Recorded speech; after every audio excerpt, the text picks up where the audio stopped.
I am beating every N64 game, and I mean all of them. The twist is, the next game I play is randomly selected, so I have no clue what's coming next. This is the journey to beating every N64 game. Game number 212, Let's get into it. That intro with Link riding along as the sun comes up is just so iconic. So many memories. Gotta name my character. I totally made this say Zelda when I was a kid. No, I didn't go for a joke name like My Dude or whatever. Our story opens with some dialogue.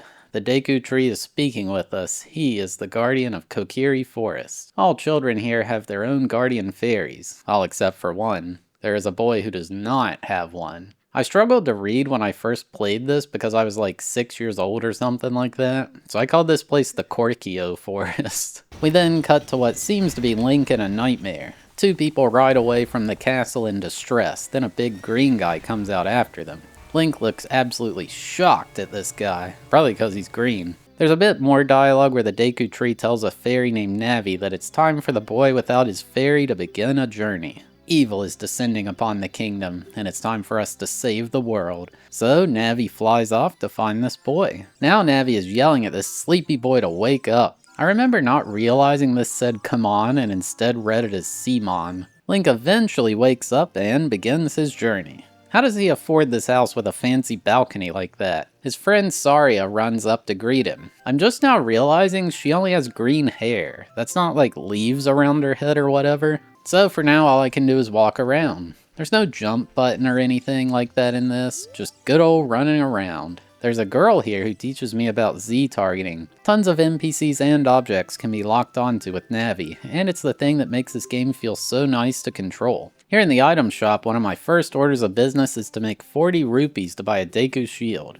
I bet you didn't know there's a hidden 5 rupees behind the counter. No way you know about that one. This guy Mido is super annoying. He won't let anyone see the great Deku tree for whatever reason. He can't believe that me, of all people, would get summoned instead of him. He won't let me pass unless I have a sword and shield. Never mind that he doesn't have those things either. Instead of a jump button, Link automatically jumps if you walk off a ledge with enough speed. This girl mentions how the great Deku tree gave life to all the Kokiri in the forest. Not gonna think about how that works. This house has 4 chests with rupees inside. Would be a great place to start in a randomizer, huh? We're not allowed to leave the forest at all, apparently. This guy says the Deku tree claims anyone who leaves will die. Is that because we can't survive out there, or he's gonna murder us if we try? I'm sorry, I'm sure he's a great guy. I don't think I even remembered this tutorial house existing. These guys just teach you about the UI and basic game controls and such. The A button generally serves as the action button,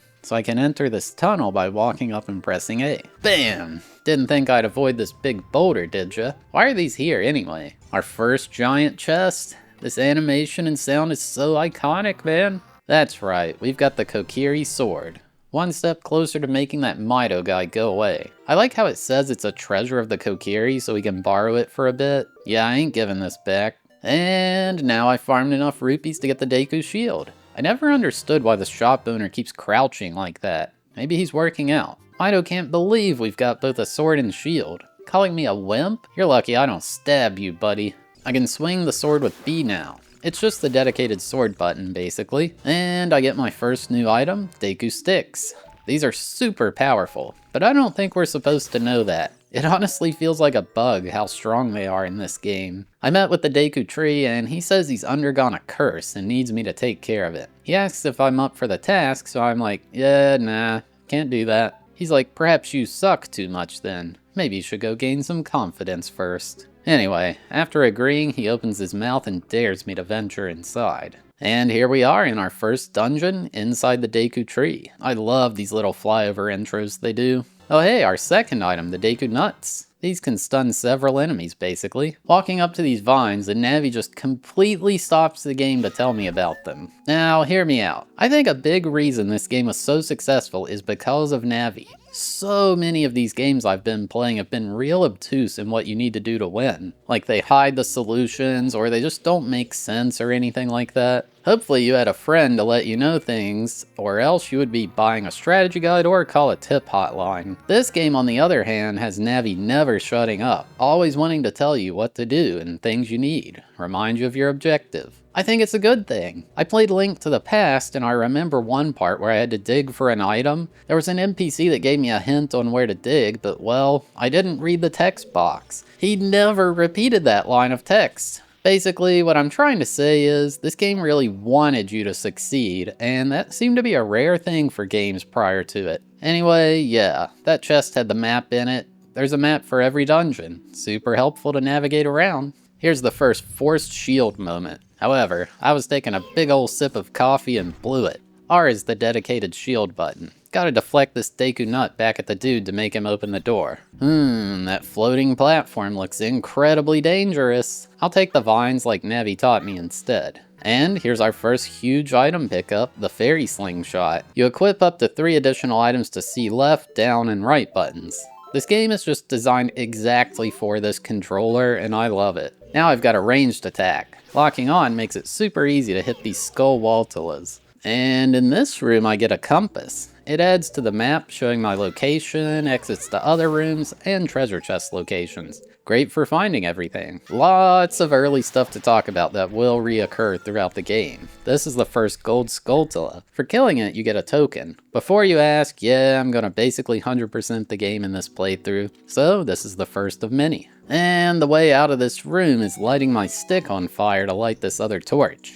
They reused this obstacle a ton. An iconic jump. There's a huge spider web in the floor. Only way to break it is blast it from way above. Dude, I hate walking into a spider web at night. It makes me shake around aggressively, hoping no spider came with it. This spider web is vertical. Can't jump into it, so a burning stick will have to do. I find it weird that you can put the burning stick away like it's nothing. Maybe he has a fireproof sheath or something? This part was always kinda weird. He talks about how he can't pass his brothers without knowing their secret code. 231. Then says 23 is number 1. Is that a LeBron James reference? That's right, LeBron was always better than Jordan. You know it's true. Link can swim with ease. Holding A while in the water causes him to dive down just enough to reach this underwater switch. This game is so easy. The big old regular Skulltula. Just wait till he spins around and blast him. Here's a big old block Link can push as well as climb on top of. Why is all this stuff inside this tree anyway? Some of this is clearly man-made. If you've only watched speedruns of this game, you may have completely forgotten these Goma larva enemies exist. The run really never goes in here. Kinda freaky. They just fall from the ceiling. Here's those guys with the 231 code their brothers snitched about. Don't know what this is all about. The Deku scrub is so upset that I knew their secret code that he's gonna reveal the secret to defeating their Queen Goma. Man, secrets aren't worth a thing around here, are they? This led me to an area with a rather ominous door. And yep, it sure slammed shut behind me. That is straight up not good. Let's look up at the ceiling. I'm hearing a scratching noise. Oh my goodness, there she is. Queen Goma herself, who can roll her eye all the way around for some reason. I don't have a newspaper, so the next best way to deal with her is blast her in the eye with the slingshot when it turns red. That stuns her for a bit, so I can swing the sword. She'll then retreat to the ceiling, where I can just repeat it. I'm sure this was much harder as a kid. With a final blow, Goma died an aggressive death. Then she falls apart and burns blue flames, which is kinda weird. For winning, I received a heart container. Oh yeah, the hearts in the top left is my health. Now I have 4 total instead of 3. Neat. A blue portal appears, letting me warp out of this place. How convenient. The Deku tree commends us for our courage and how he knew we would succeed. He then tells us of a man in the desert who cast this curse on him. How is he not catching on fire here? How is the horse not either? He tells us how this man is looking for the sacred realm of Hyrule to retrieve the Triforce. Then gives us a big history lesson on the world. There were 3 goddesses. Din, the goddess of power, Nehru, the goddess of wisdom, and Feror, the goddess of courage. Din apparently created the planet we walk on, Nehru brought law to the land, and Feror created all life that would work under that law. When they finished, they left for the heavens, leaving behind 3 sacred triangles, aka Triforce. Why did they make this place anyway? Were they just bored or something? The Deku tree then grants me a stone, the Kokiri's Emerald. Apparently that man wanted it so bad, that's why he cast the curse on him. He also says I need to go meet the princess at Hyrule Castle, whatever that is. The kids here seem to not know what it means. And then the Deku tree withers up and dies. Aw man, I know I just met you like 30 minutes ago, but I'm sure gonna miss ya. Of course, annoying Mido blames it all on me. I actually find it interesting we still don't know the name of the evil man. It hasn't been mentioned once in the game. I'm actually curious when it'll first be said now. Upon leaving the Kokiri forest, Saria is there and is like, "Oh, you're leaving. She always knew we were different." Well, I mean, you're the only one here with green hair, but okay. She gives us her fairy ocarina as a parting gift. Ooh, that's like the title of the game. Well, sort of. She's then like, when you play that thing, I hope it reminds you of me and, you know, makes you want to come visit. Link is just like, and then he awkwardly sprints off. He's just like me, for real. And here we are, Hyrule Field. As a kid, this place felt like it was infinite in size. I mean, it's certainly no Body Harvest, but it is really big for the time. We've got Navi, who I already said is actually good. Then we've got this dang owl. Apparently his name is Kpora Gaybora. I feel like that's never said in the game. I found it online. Now this guy's info is pretty helpful. He teaches me the way to Hyrule Castle as well as how the map in the pause menu works. Now what I don't understand is why the first option when he asks if you understood what he said is no. Maybe it's so you don't accidentally hit yes if you truly did miss what he said? All it leads me to do is accidentally hit no though. Feels like he's trying to trick me. Do you not ever want to possibly in some days of the week hear this message ever again? Jeez, just let me go. A really cool thing about this game is it has a day-night cycle in certain areas, Hyrule Field being the main one. These Skulltullas that pop up are cool too. I guess this is just an annoyance everyone in the world deals with, or maybe it's related to the curse with the Deku tree. It was always mildly annoying how the drawbridge to the castle is raised at night though. Maybe that's to keep these Skulltullas out. I bet there's no way you knew these red rupees were here if you climbed the bridge chains though, right? That's one of the most obscure secrets in existence. Nah, I'm just playing. However, I feel like there will be one thing I show you in this that you really didn't know about. Stay tuned. This guard says he's so bored and wants to let off some steam by breaking all the jars in here. Wait, they're not called pots? This is such a weird building, by the way. Just pots all over the ground for no real reason. And here's Hyrule Market, a town bustling with life. Everyone here is so happy and jolly. This item description for the Poe in this potion shop is great. Sell it to someone who is crazy about weird things like this. This woman is just like, hey, I'm not dancing, don't you dare think that. My back just itches, that's all. I would never dance. Here's a classic minigame, the shooting gallery. This dude running it is kinda strange looking though, not gonna lie. I remember trying this game on emulator back in the day and it was so jank. I wonder if the joystick emulation has improved since I played the N64 in like 2010 or something. It's real smooth to lightly aim the slingshot on real hardware though. I crushed it. For winning, I got a Deku Seed bag upgrade. Now I can have up to 40 shots for my slingshot. There's so many NPCs in this game that most people probably don't bother talking to nowadays. This guy's like, hey, what's the big deal? So what if I'm loitering? I don't see a sign. I'll only point out some of the interesting ones, but if you watch my VOD channel, I basically talk to everyone in this playthrough. People's dialogue also changes based on the current state of the game. Most of the time it's just hints for secrets or what you need to be doing, but there are some funny ones. So, now being done at the market, I head to Hyrule Castle. And what do you know, that dang owl is waiting for me yet again. This guy's such a trickster. Now the answer to get out of his dialogue is no.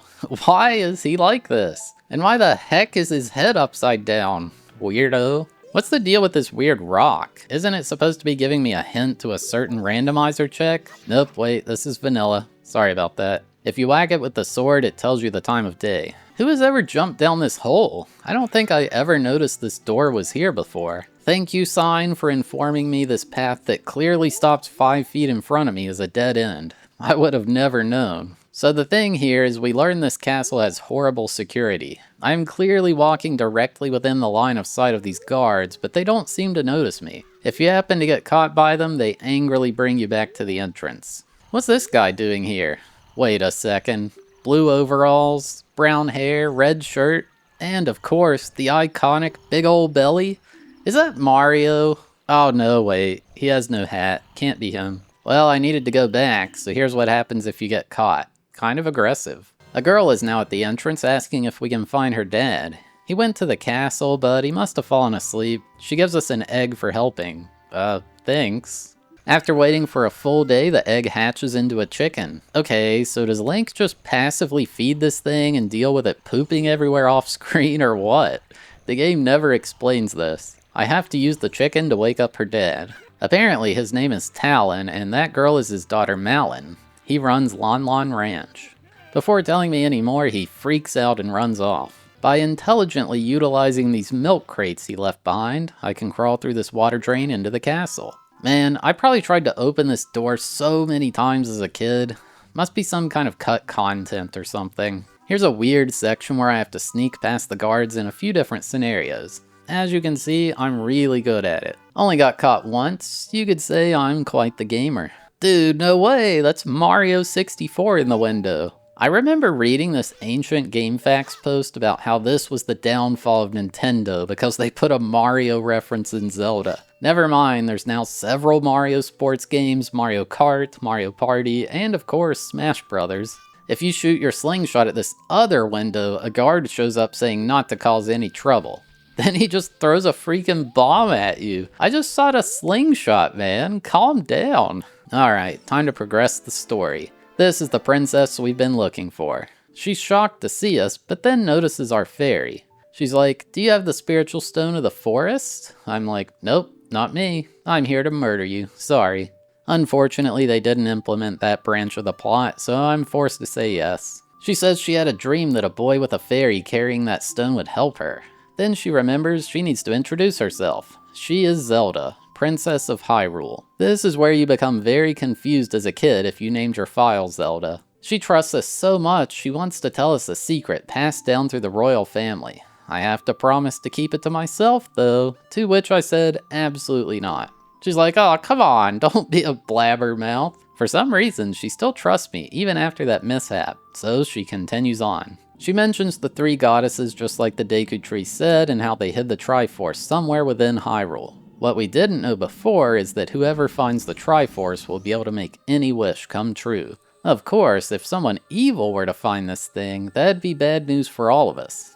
Something called the Ancient Sages built a Temple of Time to protect the Triforce from evil. So to find this sacred realm, we need to head to the Temple of Time. The Door of Time is blocking the entrance, and it can only be opened by the 3 spiritual stones. The other thing I need is the treasure of the royal family, the Ocarina of Time. Oh man, just like the name of the game. Actually, Zelda, if you line yourself up just right and do some frame-perfect movements, you can clip right through the door. But sure, I'll go along with your little game. She asked me to peer through this window, and it's that green man from our nightmare. She finally name-drops him. That's Ganondorf, leader of the Gerudos. He swears allegiance to the King of Hyrule, but Zelda doesn't believe him. She thinks he's up to no good. She told the king about her dream, but he didn't believe her. She knows Ganondorf is going to try to steal the Triforce. She's like, "Do you believe my dream is a prophecy?" "No, you're full of baloney." She actually seems to get super upset by that. Oops. So ultimately I agreed. She will protect the Ocarina of Time while I go find the other 2 spiritual stones. She hands me a letter, which I guess will help. She doesn't say what to do with it. Upon leaving, I ran into Impa, Zelda's attendant as she calls it. She says she is a Sheikah and she's going to teach me a song. This is something she has played for Zelda as a lullaby her entire life. My first song, Zelda's Lullaby. It's only 6 notes, but still, Link actually plays a bunch of other stuff automatically. I wonder what the full song would be like. Impa leads me out and is like, "Look, that's Death Mountain. You need to go there." Yeah, that sounds promising. Death Mountain? I'm going back to the forest. She reiterates Zelda's Lullaby is a song only royal family members know. Then throws a Deku nut or something and disappears. Okay, see ya. Before that, here's our next destination, Kakariko Village. Kid me called this the Korkio Village. This guy's an example of how NPCs are different during day and night. He's only here at night, and he seems to not like people very much. They are all disgusting, according to him. Along with NPCs, gold Skulltullas may only be available during day or night. Many in this village are nighttime exclusive. This guy's like, "Hey, is going into people's homes uninvited at night your idea of fun?" You must not have been raised right. I mean, he's got a point. Who are Link's parents anyway? Did he just kind of phase into existence? Okay, this guard is preventing me from going to Death Mountain. He's like, hey, the path is closed. Can't you read the sign? Oh wait, you must not know how to read. My apologies. Thanks, dude. Anyway, this is the guy you're supposed to show the letter from Princess Zelda to.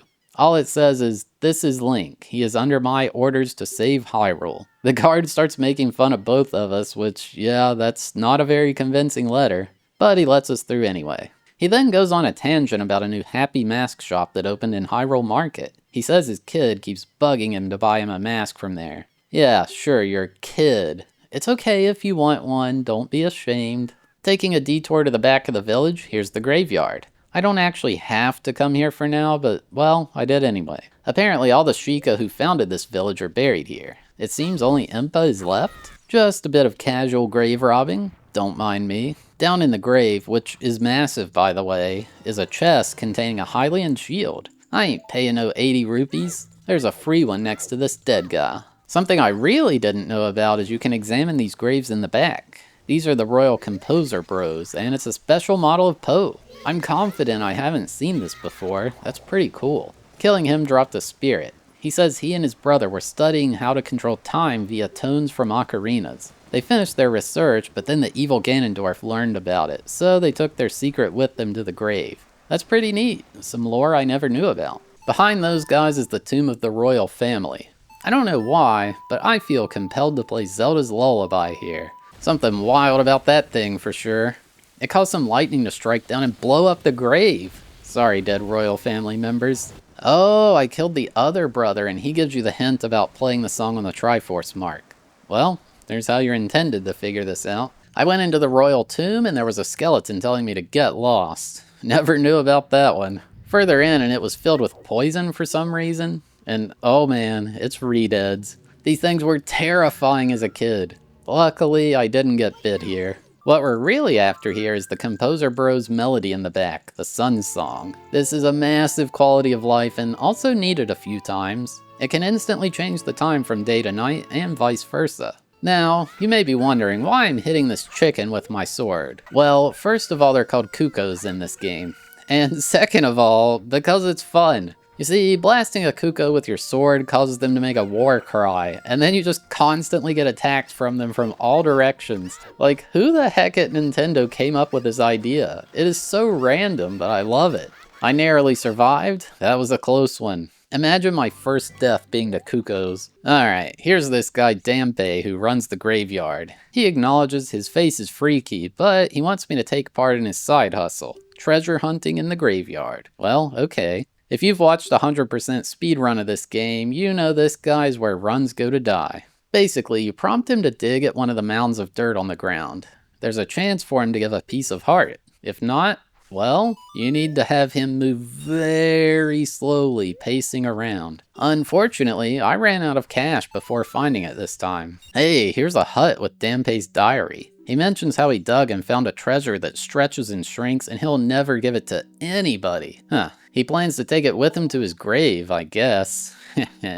Well, may as well go check out the Happy Mask shop that guard was talking about. I'm pretty sure I nailed this guy's voice. Hi, welcome to the Happy Mask shop. We deal in masks that bring happiness to everyone. Anyway, I got the Keaton mask from him. That's totally Pikachu, by the way. This place is weird in that you borrow it, find someone to buy it, then pay for it later. Talking to people while wearing a mask gives unique dialogue too. This woman really hates foxes apparently. There we go. Took like 10 tries to get this dang thing. I got scammed. This woman's like, oh no, all my Cuckoos ran away. Please help. Oops, that's probably because I attacked them earlier. Don't worry, I'll go aggressively bring them back for you. They just kind of flail around while you hold them. I don't think they like it. You can use these things to glide long distances, required to find all these things. Maybe they really aren't chickens, cause those things sure can't fly. Don't mind me, just trying some nonsense that won't get me attacked by a swarm of these things. This is how I used to always get over this as a kid. Apparently I'm not allowed back here. However, I did get some lore that the guy under the tree at night who thinks everyone is disgusting is the head carpenter's son. Speaking of which, here's the head carpenter. He's mentioning how all his workers are so lazy and his son has no drive or direction. I love how when you talk to him, he goes like, "How, how." Here you go, buddy. Here's the mask for your totally real son. Yeah, Key something. We all know this is your favorite. That's why you're wearing it. You ain't fooling anyone. Okay, there's all 7 Kuko's returned. She gives me an empty bottle as a reward. Actually, an incredibly useful item. Alright, let's go back to the mask shop, and now we get a skull mask. Man, there's really a lot to do in this game, even this early on, huh? This woman in the market says her dog is lost. Oh, you're the one who hates foxes. Well, at least you like dogs. There's a bunch of dogs that run around the market at night. You have to just walk up to the white one in the main square to get it to follow you around. The dog's name is Richard. What a good boy. She's so ecstatic for him coming back that she gives me a heart piece. More side content instead of actually progressing the plot. Here's the Lost Woods. It's a maze-like area in the Kokiri Forest. The bright paths warp you back to the start. There's a good bit to do here. Here's the hardest challenge ever. Hit the center of this target with infinite tries. Oh wow, I did it. A Deku scrub comes out of the tree absolutely popping off. He gives me another Deku seed upgrade bag. Now I can hold up to 50. Or these 2 guys playing flutes who essentially want me to play Simon Says with my ocarina. After several minutes of playing, they give me yet another heart piece as a reward. At the very end is the Sacred Forest Meadow. A scary Wolfos pops up to try to kill me. Good time to mention, Navi can be used to talk about any enemy's weakness, which is nice. Towards the back of this meadow was a large building. Saria was here sitting on a tree stump. She says this is her secret place and she thinks this will be a very important place for us both in the future. She teaches us our 3rd song, Saria's song. We can use it to talk to her at any time we want. Link, take the hint, man. Hey, at least this was actually required to beat the game. If you play the song right next to her, she's like, "Why the heck are you doing this? I'm right here." Look, I get it. In-person interaction is scary. So there's this Skull Kid in the Lost Woods who gets super excited if I play Saria's song for him. He wants to be friends and gives me a piece of heart. This is my 4th one, so I unlock a full heart container now, up to 5 total. There's also this random Deku scrub who sells me the ability to hold more Deku sticks, up to 20. Phew! Creating this video is making me realize just how much there is to do in this game. Here's Lon Lon Ranch, a place I will have to go to eventually, but not for now. This guy Ingo is super mad he has to work the hard labor on this ranch while the lazy Talon gets to be in charge of the place. I mean, he did fall asleep at the castle. Ingo's kinda got a point. In another building, Talon is just chilling with all the Kukos. He has 3 super Kukos and he's kinda bored and wants me to look for them after he launches them into the air. Really starting to see Ingo's point of view here. Honestly, I have no idea how I found all 3 on the first try. For succeeding, he gives me a bottle of Lon Lon milk. It can be used to heal me. More importantly, this is my 2nd bottle of the game. You can go upstairs in here for whatever reason. He's got a bed, a dining table, you know, normal stuff to have directly above where you keep all your loud farm animals. Talking to Malin in the middle of the stable and she's singing a song. This is a song for her horse Epona, and she teaches it to me. Kinda cool that we get to see horses in this game. I hope I get to race them someday, even after this game is over. There's some other miscellaneous stuff to do here for now, like find gold Skulltullas at night, or climb behind the cows in the back to get a heart piece. Why is this room here anyway? This is such a weird ranch. Back in Kakariko Village, here's the House of Skulltula. These people in here were transformed into Skulltullas by a curse. For recovering the gold Skulltula tokens, we can change them back. This first guy changed back when I got 10, giving me the adult wallet. Now I can hold up to 200 rupees. And yes, you can attack them. The noise they make is super cursed. Alright, time to continue our main quest. Here's Death Mountain Trail. Not as much death here as I was expecting. Not really anything to do here for now, but there are these red Tektites to kill. That's a good time. Further up the path leads to a cool place, Goron City. This guy is one of the Gorons, and he greets me to this place by telling me there's a major food shortage, and the Gorons are on the brink of extinction. What the heck? It's because Dodongo's cavern is blocked off, and Gorons eat a diet of rocks. Of course, there are rocks everywhere, but the ones in there taste the best. They refuse to eat anything else. I mean, this story ain't adding up, but go on. This guy talks about how he hit a stick somewhere nearby and I'll never find it. Dude, it's literally right beside you. Maybe there's a reason they're on the brink of extinction. The leader of this place, Darunia, has shut himself off in his room. He will only open up for someone from the royal family. Good thing I know that 3-note song no one else knows. He's super mad that a kid showed up. He thought I would really be help from Hyrule Castle. He's been mad for a long time because the creatures infesting Dodongo's Cavern, the shortage of the harvest of the special bomb flower, and everyone here is starving. I mean, that one's on y'all. The first two, totally get it. I assume Navi or Saria would tell you this eventually, but you have to play Saria's song in front of him. He can't resist it and just starts dancing. He can't even stop. Basically that meme where the guy's playing the piano that's on fire on the beach, that's how he feels about Saria's song. He forgot all about what made him so mad and asked, hey, what's up? I'm like, can I get the spiritual stone of fire? He says I need to clear out Dodongo's cavern of monsters if I really want that. And he gives me a Goron's bracelet for cheering him up, allowing me to pick up bomb flowers. Okay, I get you need this problem solved, but why are you sending me in there to do it alone? Does he secretly want me to hopefully die so I never come back? I thought we shared a great song and dance, man. So yeah, there's a few places on this mountain where I can find bombs growing. Now I can uproot them and throw it. Conveniently, just in reach of this massive boulder blocking the entrance to Dodongo's cavern. Also, I feel like there was some serious oversight with this heart piece. I didn't know this was unintended until I was like in college. You're not supposed to be able to reach this until way later. And here it is, the second main dungeon of the game, Dodongo's Cavern. The Deku tree felt more like a tutorial dungeon, so this is the first real deal. The Gorons mention the bomb flowers grow way more in here due to the light not being able to get inside. What about Goron City? That place had a full ceiling above it. Link's shoes must be really thick. He can just walk over the lava like it's nothing. Well, I mean, it does hurt, but it should be an insta-kill. These baby Dodongos are so annoying. I think they just infinitely respawn, so best to ignore them. They explode after you whack them too. The first instance of a blue switch. These things only stay pressed while something else is on top of it. In this case, this statue is conveniently placed just for this purpose. Here's the first mini-boss of the game. The Deku tree didn't have one for whatever reason. These guys are Lizalfoses. They can certainly be tricky to deal with for a beginner. The jumping slash deals increased damage, so that's why I try to use it a lot. Took him down with no trouble, really. Okay, remember how I said I'd show you something I bet you didn't know about? Well, here it is. Actually, no way you knew you could go behind this lava fall. I mean, it's just a heart back there, but still. Feel like they were supposed to put something more important there and forgot about it. Now I'm running into a full-on Dodongo, not that baby stuff. These guys breathe fire and can only be hit on the tail. Going through all that stuff brought me back to the starting room where I could hit an elevated switch to open a door. The design of this place is neat, how it keeps looping back around. Oh look, lots of statues around that chest. Oh god, it woke up? I imagine that would have freaked kid me out quite a bit. You gotta blow it up with bombs. Probably why there are two growing in here. Don't worry, it's just the compass. Nothing too special just yet. I call this room the lag simulator. My N64 is struggling, man. Those Gorons were right though. There really are way more bombs in this place. They just happen to be exclusive to this single room. Holy crap, that was a close one.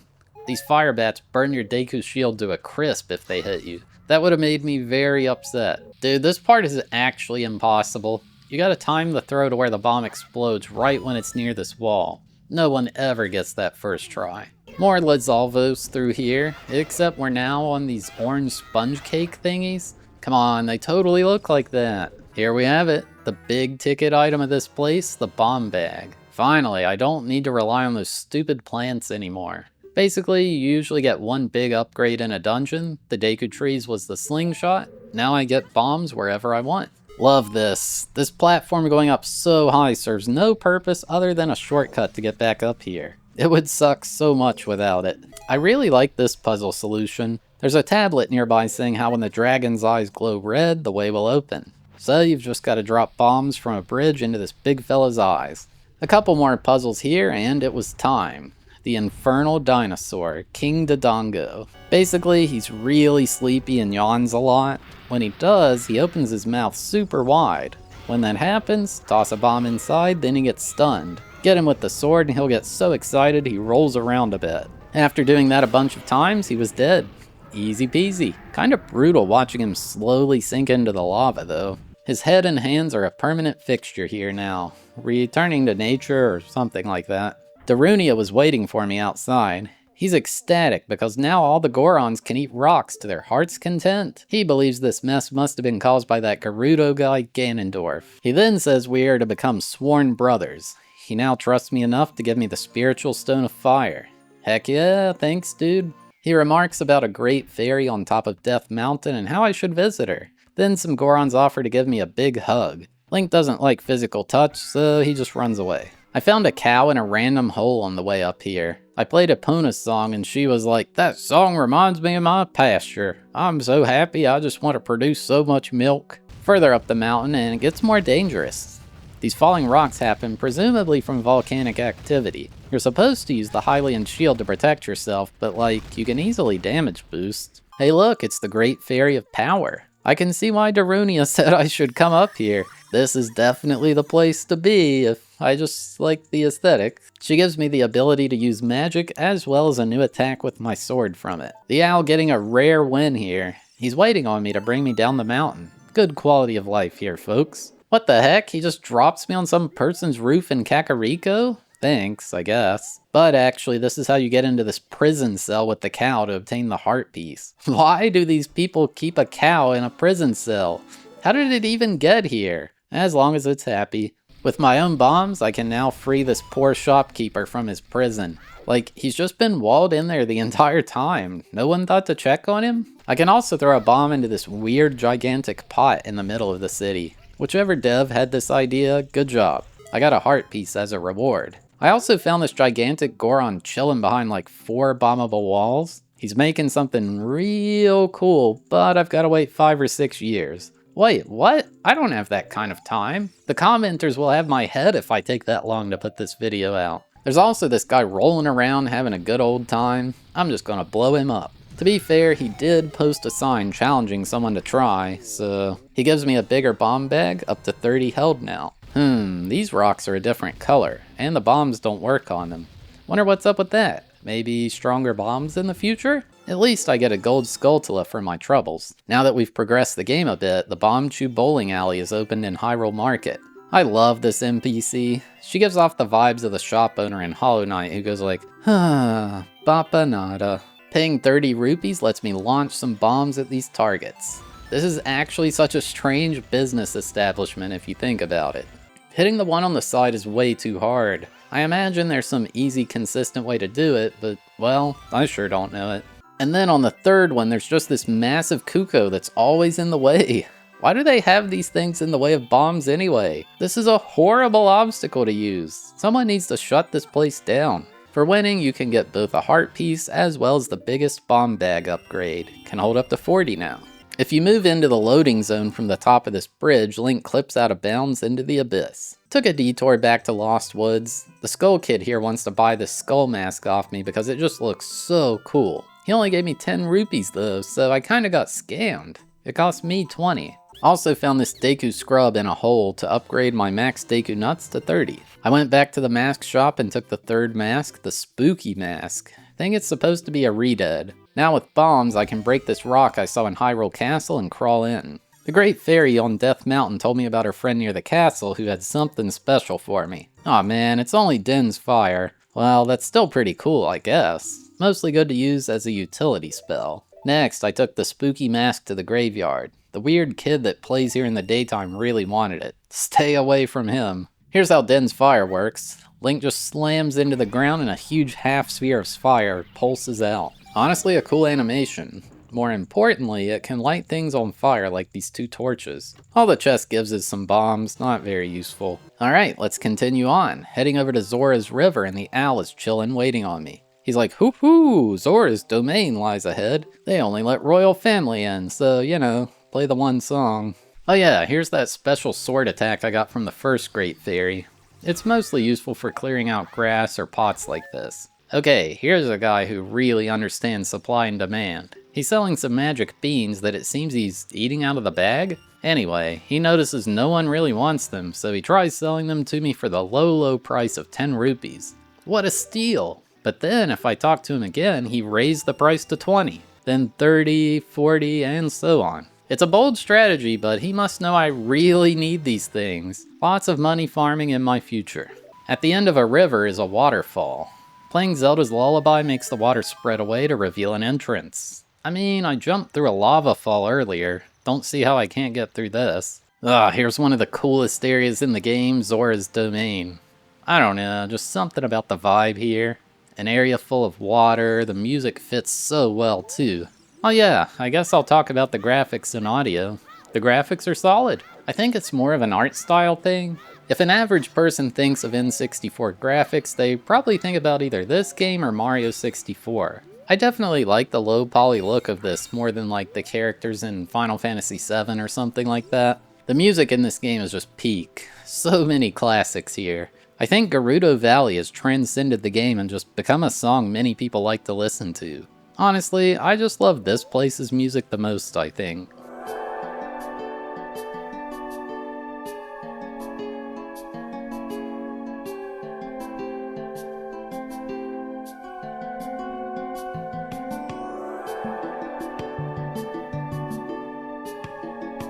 Classic lighting torches puzzle here. The rectangular base ones stay lit indefinitely, while the ones made of multiple sticks only stay for a little bit of time. Anyway, if you bring the fire all the way beyond the waterfall, you earn a heart piece. Pretty cool. Wow, this random Zora giving a huge hint. If I offer a fish to Lord Jabu Jabu, that will make me happy. Well, that's quite specific. May as well take the time to catch myself a fish. You can use bottles to grab things like fish, bugs, or fairies. Heading to the top, there's a Zora standing next to the waterfall. She offers me a game where she throws some rupees in the water, and I have to dive for them in a limited amount of time.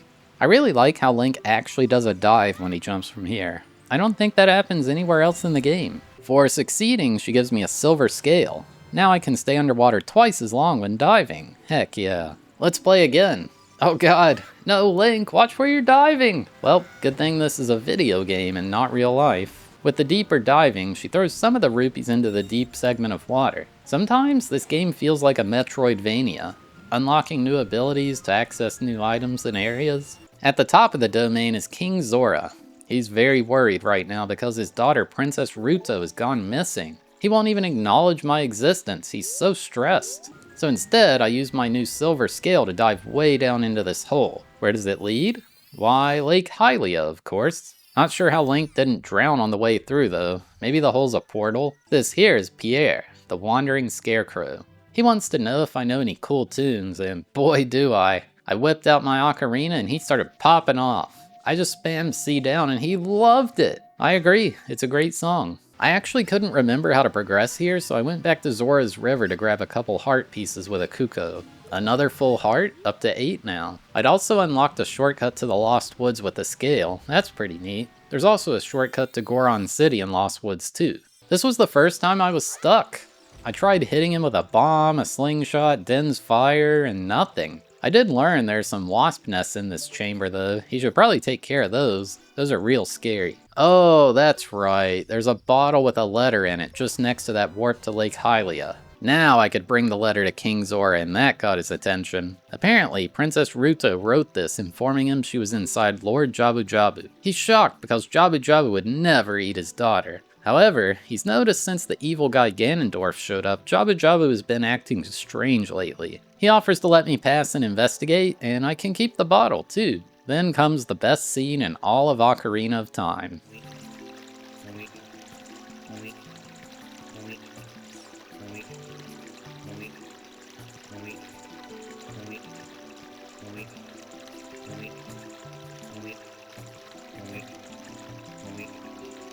Why did they put this in the game?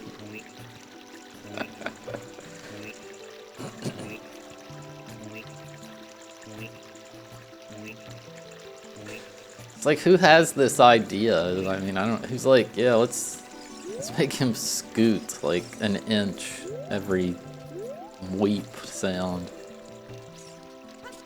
Anyway, after he finally got out of the way, I reached Zora's Fountain. A very important area to the game. Well, that Zora said to offer Lord Jabu Jabu a fish, so let's try it. Oh my god, he's like Kirby over here. Link gets absolutely wrecked. This brings us to the third main dungeon of the game, inside Jabu's belly. This dungeon is so weird. Why does he just have a tooth hanging down randomly? I guess I don't know much about whales, maybe that's a thing. After going through a couple rooms, I already found Princess Ruto. Well, that was easy. She goes on about how she doesn't want help from anyone, and she doesn't know about any letter and no bottle. Okay, if she didn't write it, then who did? She then storms off, but falls down in a hole, like that Alice in Chains song. I jump down after, and she's annoyed I'm still following her. She says she's been going inside Lord Jabu since she was a kid, but things seem different now. There's electrified jellyfish and other bad things that weren't here before. Plus, her special stone is missing. She understands I'm not going to leave her alone, so she refuses to walk. I'll have to carry her if I want to go with her. So, yeah. Welcome to a giant escort mission. If you lose her, she goes back to that initial spot where she fell. She gets super mad that you left her and says, if I'm really a man, I should act like one. Geez, way to put it bluntly. If there's a place you can't quite reach while holding her, well, you can just launch her up there. She seems okay with it. Mess up and make her fall like 100 feet down? Don't worry, she has no fall damage, unlike Link. She's fine, trust me. Also, I don't think I ever noticed this weird noise it makes when she hits the walls.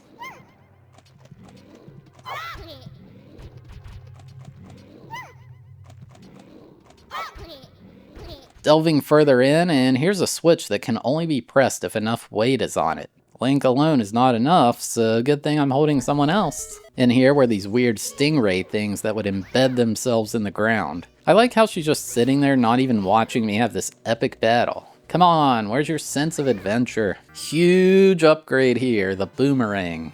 This changes the game significantly. This thing's freaky. The game calls it a parasitic tentacle, and all I know is I don't like it. With the boomerang, I can blast it near the top. Love how when you kill it, it just kind of falls apart and disintegrates. Oh yeah, figure I should mention the doors here.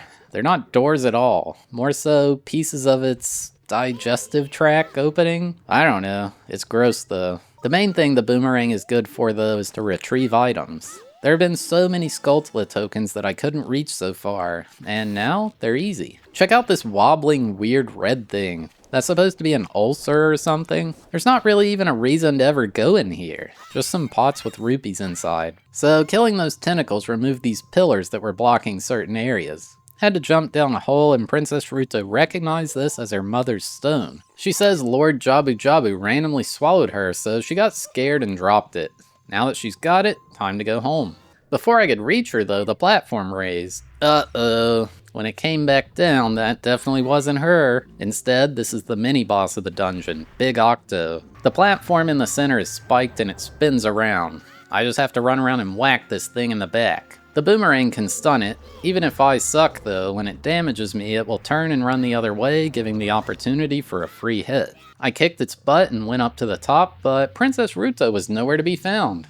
I mean, I don't really care about her per se, but she took the stone with her. I guess I gotta save her. Oh hey, more weird red things. We do have to go in here. Wonder what the reasoning is that the boomerang stuns them. This lowered a platform, creating a bridge in the starting room where these boxes are? Maybe he swallowed a shipwreck. This glass wall here is weird. Another rogue tooth behind it. I don't think this wall ever shows up again in the game. That tooth opened the way to the boss of the dungeon, Bioelectric Anemone Baronade. To start, it's rooted in the ceiling and protected by a layer of armored jellyfish. Gotta throw the boomerang at the tentacles to dislodge it. Once they're gone, the jellyfish move away and it's time for the real fight. They're tethered to it by electricity and I can use the boomerang to stun it. Once I've dealt enough damage, it goes into the frenzy phase. Baronade begins flying around the arena and it's hard to avoid. Just spam the boomerang until you land a stun, then you can kill the jellyfish one by one. Once they're all gone, it goes on its last push and sends electricity flying all around the arena as it flies around. As it has nothing left to protect it, it's only a matter of time before it's dead. Baronade has a disgusting death animation where it grows boils all over it, then pops. That's just nasty. Princess Ruto was waiting for me in the portal, upset that it took as long as it did to rescue her. Ugh, do we really have to bring her with us? Now in Zora's fountain, she suddenly changes her tone completely. She's like, "Oh Link, you looked real cool fighting that scary monster. I think you deserve a reward." She's like, "I know exactly what you need," and offers the spiritual stone. Her mother gave it to her and said she should only give it to the man who will be her husband. Wait, what? Anyway, we have the spiritual stone of water now. That's all 3. She's like, don't tell my father I did that.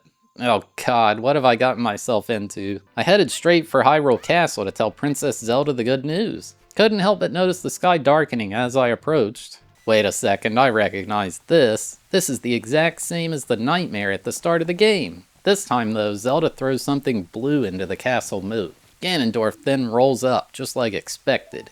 He seems to have lost him. He's like, hey you, kid, where did that horse go just now? Link is like, no way, I ain't telling you. Except kind of like a mime would, because he never talks. Ganondorf is like, you want to be like that, huh? Okay then, talk to the hand. Ouch, that hurt. Ganondorf's like, I'll rule the world soon enough. Then he storms off. Well, may as well go diving for that blue thing. Oh snap, it's the Ocarina of Time. She left it for me. Somehow, Zelda warps me to an alternate realm where she's teaching me a song to open the door of time. Wait a second, she also has an Ocarina of Time. Did she give me a fake? What's the big idea here? All the people in Hyrule Market have no idea what's going on, acting like everything's normal. Did they not see those 2 horses sprinting away, one with the princess? Okay, here's something I wasn't aware of until this playthrough. There's a dying soldier in the alleyway. The only person here who seems to care about what just happened. He just gives a reminder of how Zelda wanted to give me something, and if I got it, take it to the Temple of Time immediately. Then he falls over and dies and can't be talked to anymore. This is such a weird thing, almost like it's a leftover element from a different Hyrule Market scene they wanted to have after Ganondorf shows his true colors. Like, everything else here is identical except for one dude dying. Almost like they forgot to remove him. I don't know.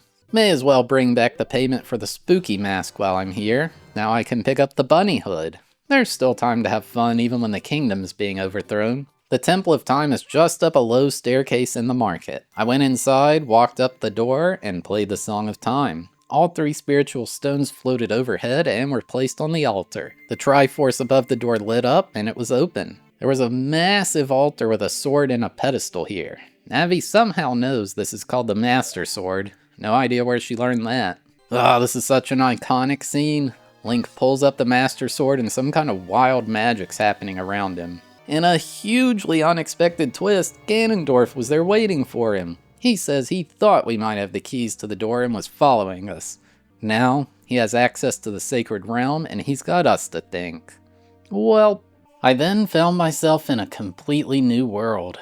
It looked like water was flowing from all directions. There was this old dude with pointy ears here, and he said his name is Rauru. I am in the Chamber of Sages, within a place called the Temple of Light. This is the last defense against Ganondorf reaching the Sacred Realm. The Master Sword which I removed from the pedestal was the final key to the Sacred Realm. He then is like, hey, don't be alarmed, but you may want to check out how your body looks. Holy crap, I'm huge! What happened? That Master Sword is only able to be pulled by someone worthy of being the hero of time.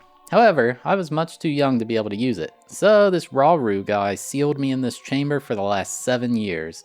What the heck? I missed out on my entire childhood. Unforgivable. Apparently when Ganondorf followed me in the Door of Time, he obtained the Triforce. Well, we're screwed. All of Hyrule was transformed into a world of monsters. I mean, never mind the skeletons that appear at night in the field, but okay, go on. He says his power is limited to just this chamber. However, if all sacred sages are awakened, their powers combined will be enough to let me take on Ganondorf. He then gives me an essence of his power in the form of a medallion. The light medallion. I don't know, man. He's so old. What can he do for me? Maybe he's like a magic user. Okay, couldn't we have just not opened the Door of Time and defeated Ganondorf with traditional warfare to avoid all this mess? The only reason he took over is because I opened the door.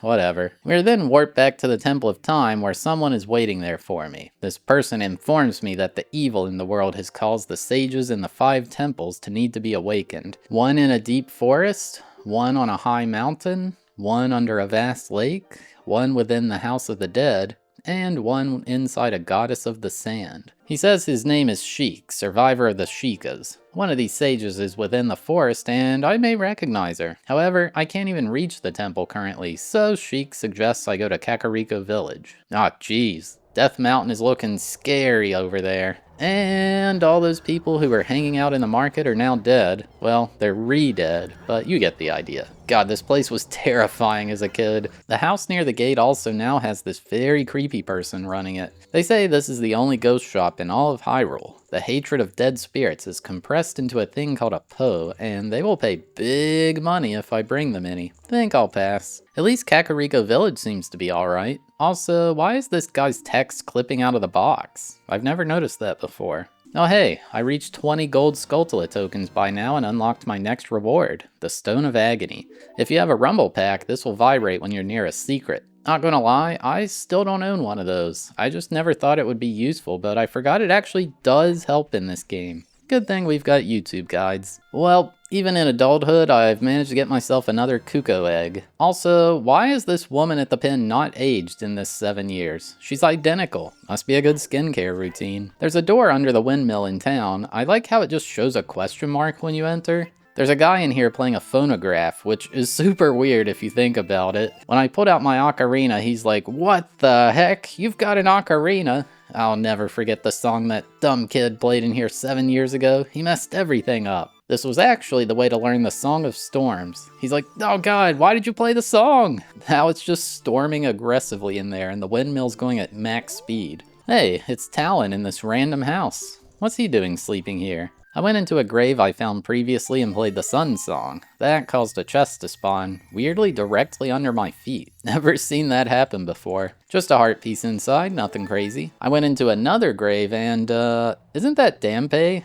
Dang, guess he's dead. He's like, "Hey, you think you're fast?" He's very confident in his speed, so he wants to race. This begins a segment with me chasing him through this tunnel system that's actually nuts. Why is this all under the graveyard? He throws fire backward the entire time while you slowly make your way through. It ends with a rising, curving path. Seriously, how did this fit under here? He's impressed I'm able to keep up and says he'll give me a special treasure as a reward, the hook shot. He lives down here now forever, so I can come visit whenever I want. And yeah, in this chest is the amazing hook shot. Wow, he really did take it with him to his grave, just like his diary said. When trying to leave, there was this blue block in the way. Playing the Song of Time will make it go away. Wonder how it got there. Wait, this exits to the windmill? Does that guy playing music know he's right next to a massive tunnel system connected to the graveyard? F in the chat for all the people who fall here before getting the heart piece. Have to do the entire race again to have another chance.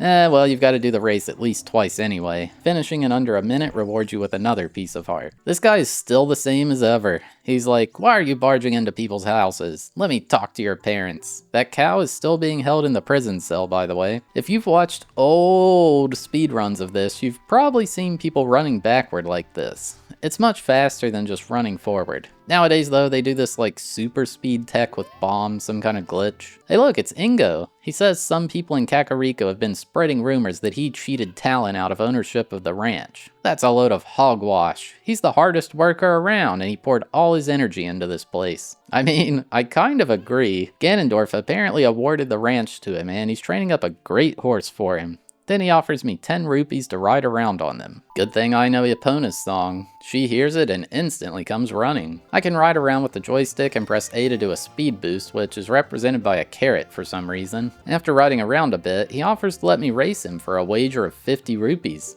I'm in. However, little did I know, this is a rigged race. No matter how hard I try, I can't win with this horse. I actually wonder if a task could win on this thing or something like that. I wonder what the game's code would do if you did manage to win. Not gonna lie, I kept losing and ran out of money. That Poes shop house is a decent rupee farm though, as there's one red one immediately after entering the door. What actually needs to be done is call Epona and you can race him while riding her. This is the only horse fast enough to win. Just have to be timid with the speed boosts, as if you use all 6, you can't use them again for quite a while. He's so humiliated about losing and is like, "Oh god, I cannot let Ganondorf find out about this." Hey, how about a rematch? If you win, you can keep the horse. So anyway, I kicked his butt a second time and he's like, "What the heck is going on? Is that Epona?" He has no idea how I managed to tame her without him knowing. This was supposed to be his gift to Ganondorf. Well, a bet is a bet. I can keep the horse. However, he'll never let me leave.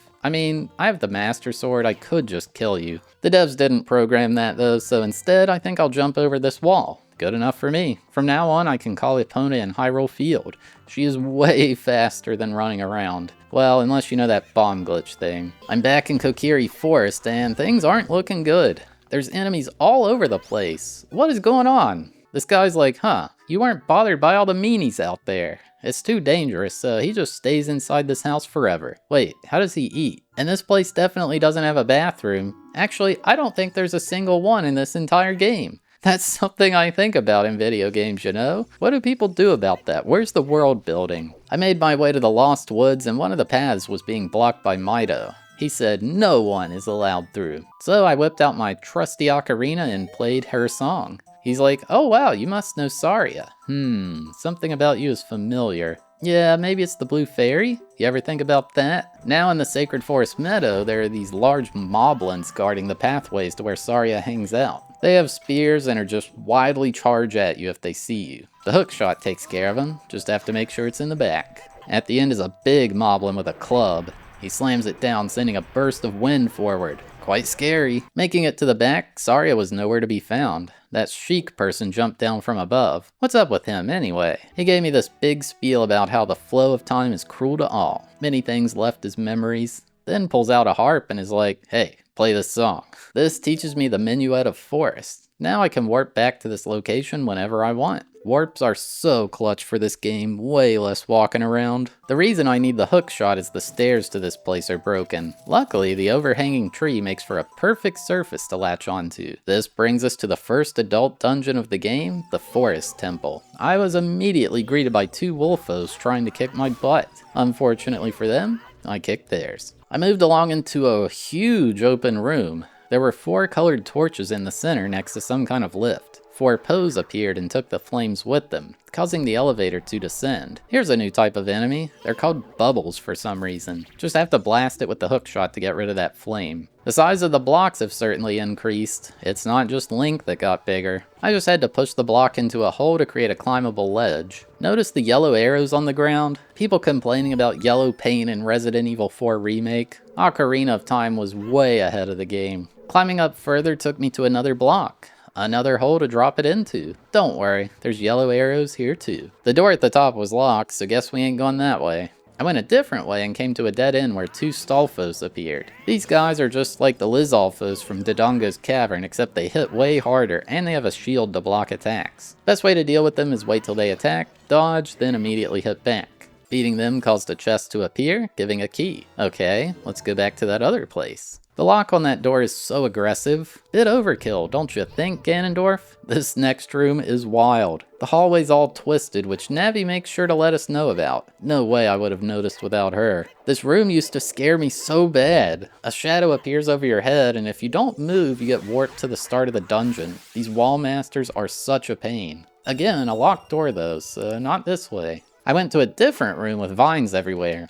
These panels pop up all over the place. They're just things you can hookshot onto other than wood. I wonder what material that's supposed to be. The switch here lowered the water in the nearby well. At the end of the sewer thing down here, another key. Okay, now we can go back that original path. That eventually led me to a room with a hole in the center. Today I learned Stalfos doesn't care about gravity. This dude is straight up cheating. A panel came down upon killing it, and 2 more Stalfos. Little did I know, if you don't kill the second one quick enough, the original revives. What a scam. This was my first death of the entire game. Well, it would have been, but I had a fairy in a bottle. These things revive you back to full health when you die. Extremely overpowered if you think about it.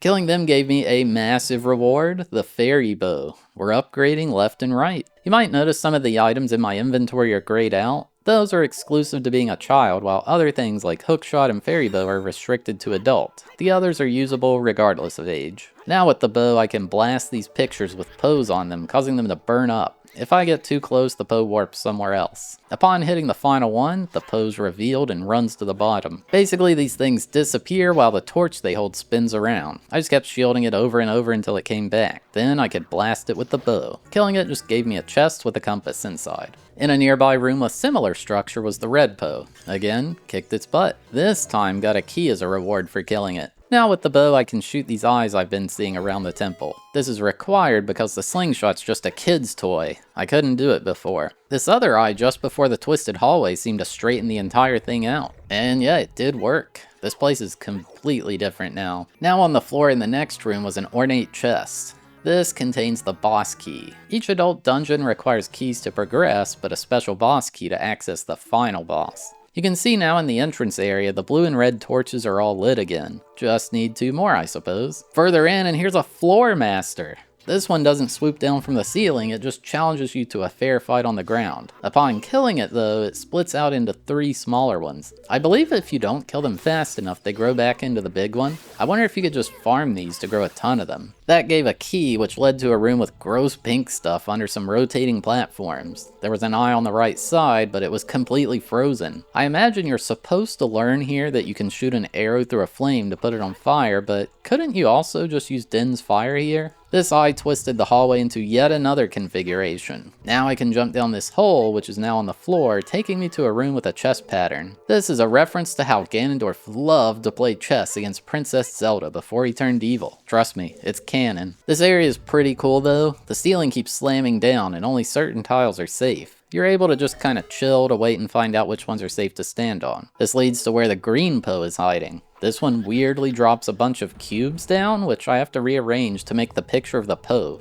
Who the heck designed this puzzle? I assume these are traps placed by Ganondorf or something? He should just design an escape room, make an honest living, come on. I went back to the center room and the purple Poe was waiting for me there. Upon running up to it, it split into 4 separate copies of itself. I had to target and try to figure out which is the real one. I mean, I can just kind of shoot all of them with arrows. Doesn't seem to be a penalty for it, other than using up arrows, I guess. I also noticed it's quite laggy when all 4 are surrounding you. Oh, the real one spins when they spawn in. Well, that's easy to decipher. When it was finally dead, the elevator arose. Man, if I could just clip into that thing, I could have skipped this whole dungeon. Link is real strong now that he's an adult. He can push the entire room to cause it to spin around down here. Essentially, just gotta keep pushing the room and keep spinning it until this indentation is over one of the areas you need to reach. After several times doing it, I had arrived at the boss door. Quite a menacing lock. I was now in a strange room with several paintings of the exact same image on the wall. It's kind of eerie in here. I don't like this. That's it. I'm out of here. Oh god, I'm locked in. Wait, what the heck? Ganondorf is here. This guy's supposed to be the final boss. Hey, wait a second. That's not Ganondorf. It's some kind of donkey or something. Anyway, this is the first adult boss, Evil Spirit from Beyond, Phantom Ganon. So all those paintings? Yeah, the Phantom runs out from them. Except he tricks you and pretends to come out of one when actually he's coming out of another. If you take too long, well, you get zapped. Correctly spotting him and I just blast him in the face with an arrow. That'll teach him. I am sure there's some way to tell which is the real one beforehand, but I just kept messing it up. After only 2 hits, we moved on to phase 2. Phantom Ganon escapes the painting and just completely ditches the horse. Now he's flying around the room and sends an electrical ball out. I just have to hit this thing back at him, which stuns him, giving the opportunity to strike. It was a little awkward because sometimes the bounce back would just go in a completely different direction. After hitting him enough, he gets smart and hits it back. We're basically playing tennis here. I actually wanted to sign up for my school's team in middle school, but I found out tennis is actually really hard, as does Link here, and I had my first game over of the entire game. Good news is, game over isn't a big deal at all in this. You don't lose any progress as long as you don't turn off the game immediately after dying, but why would you do that? You do go all the way back to the start of the dungeon you were in though. This time I was ready. Link had been on the courts practicing for the last 30 seconds, and he was unstoppable. This time, he was stunned for much longer, and I got to hit him enough to get the kill. A dark portal pops up in the center of the room and the Phantom's burning and hovering. A voice, presumably Ganondorf, is like, "Hey kid, you did well out there. Looks like you're getting strong." Is he going to be like a father figure to me now? But then he talks about how this was only his phantom, and when we fight the real thing, it won't be so easy. Then he rages and banishes the phantom to a realm between dimensions, where all those guys go in Yu-Gi-Oh, I guess. I was warped back to the Chamber of the Sages, and it was revealed that Saria is the Sage of the Forest Temple. She says, blah blah, destiny blah blah, no way we can exist together. And then I'm rewarded with the Forest Medallion, one step closer to taking down Ganondorf. I was warped in front of the Deku tree, and there was a sprout in the ground. Link's like, huh, what's this? And suddenly a plant flies out of the ground. It's like, hi, I'm the great Deku tree sprout. Because you broke the curse on the temple, I'm able to flourish and grow. This thing is like the Scrappy Doo of Hyrule, I swear. He then gives me a big lore dump about how it may be obvious now, but I'm not actually a Kokiri. The Kokiri don't grow older, even after these 7 years have passed. No, Link is actually a Hylian. Long ago, his mother was injured in the war to unify Hyrule, so she brought her child to this forest. The great Deku tree sensed he was a child of destiny, so he allowed them to stay there. When Link's mother died, he was raised as a Kokiri to prepare for this day. And now, that day has come. I went back to the Temple of Time and Sheik was still there chillin'. He's like, hey, stick the Master Sword into this pedestal and you can warp back in time 7 years. Oh yeah, immortality glitch. Then I'm taught a new song, the Prelude of Light, allowing me to warp back to this temple whenever I want. Back in Kakariko, and look, the building that was under construction 7 years ago is now finished. It's now the shooting gallery, and it's the exact same guy running it. He must really like his job. It's the same as the child one except in reverse. For winning, I got the big quiver, allowing me to hold up to 40 arrows. I then went to Death Mountain Trail towards that now scary red mountain. There are these new red rocks littered all over the place, along with some boulders occasionally rolling downhill. No Gorons to be found anywhere. In Goron Village, it's really quiet. I totally nailed getting this gold Skulltula at least. Okay, there, that's better. Kind of a risky grab, but a better way to do it. Anyway, only one Goron was here in the entire city. Some child rolling around like that guy in the past. He said I must be one of Ganondorf's servants. He then declared himself to be Link, hero of the Gorons. I think you're mistaken, buddy. I tell him, no, my name is Link. He's like, oh snap, you must be the famous Dodongo buster and hero. He says his dad is Darunia and he named him Link in honor of me. He's then like, can I have your autograph? But then he has a moment of clarity and is like, oh, this probably isn't the best time. He goes on this big spiel about how Ganondorf's servants showed up and took all the Gorons to the Fire Temple as prisoners.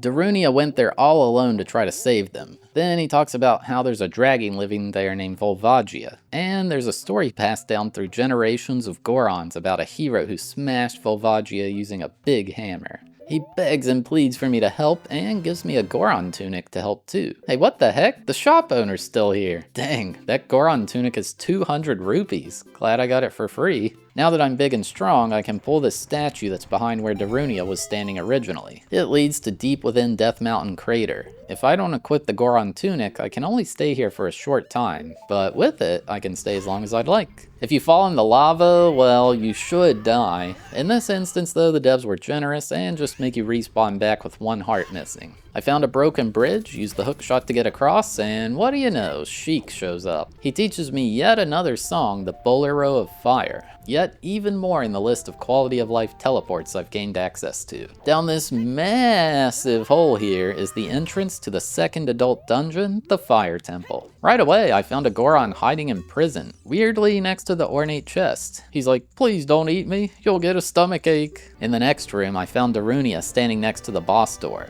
Well, this is gonna be quick. He's like, is that you, Link? You've gotten so big and strong. He wants to talk with me, but no time for now. Ganondorf revived this ancient dragon Volvagia and is going to feed all the Gorons to it as a warning to anyone who may oppose him. He feels like he has to stop it, but he's a bit worried considering he doesn't have the legendary hammer. He somehow opens the boss door without the key. Very impressive. But then he locks it back. Wait, what? Why'd you do that? Let's get in there and take this thing down together. That would actually be a cool fight, thinking about it. Now there's a switch with a Goron being held prisoner nearby. Not a very secure prison system if you ask me. He tells me I need to do something about the pillar in this room if I want to reach that door Darunia went through. Well then, how did he get there? Another mystery. Okay, now I'll mention something some of you are probably wondering about. This is being played on the first release of the game. Ocarina of Time had a few revisions throughout the years, and multiple versions of the cartridge are out there. In the original version, the Fire Temple music had chanting playing in the song. It turned out this was pulled from some game sound library that was a recorded Islamic prayer. I'm not sure the exact reason why, but Nintendo removed it from the game in the second release, as well as a few other things like a certain boss going from red to green blood. I'm gonna be honest, this version of the song's worse in my opinion.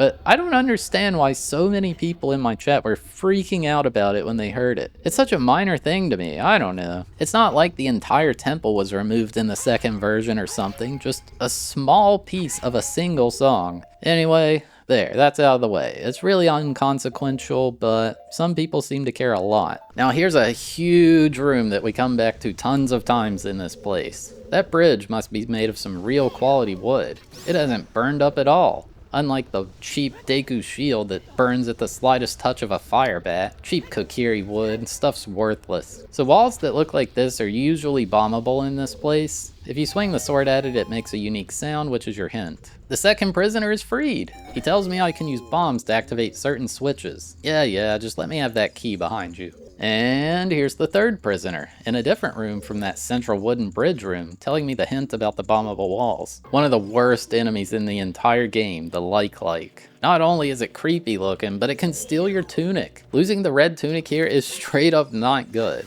Of course, if you kill it fast enough, you get it back, but still, kid me hated this thing. I love this little plank that Link does a slide down. I'm not sure that animation happens anywhere else in the game. It's so goofy when they use special animations like that for just one single thing. This room had a huge block I shoved down to create a really fun elevator. We should have these in real life. They're very safe. Here's some gross things, torch slugs. After hitting it once, the fire goes out and it sprints around rapidly. Pretty easy to deal with. Okay, so like that Goron mentioned, there's a gem thing here, and it switches this fire off on the vertical fence. It only stays off for a short time, so I'd say this is the intended strat. That's one of the cool things about this game. When you ignore glitches, there's even usually a few ways to solve many of the obstacles. Here's another reoccurring room you may remember. It switches to this overhead view, and these boulders are going all over the place through this maze. The fourth Goron prisoner was in a room off to the side of this place. He's like, did you know, if you're on fire, you can put it out by rolling forward? Yeah, buddy. I learned to stop, drop, and roll in kindergarten. You ain't nothing special. This bridge is so sketchy. There's barely enough room to move, and that drop down is not going to be a fun time. The fifth prisoner was literally in this giant boulder room. I would go nuts listening to those things roll around 24/7. He tells me there are some fake doors in this place that'll slam down.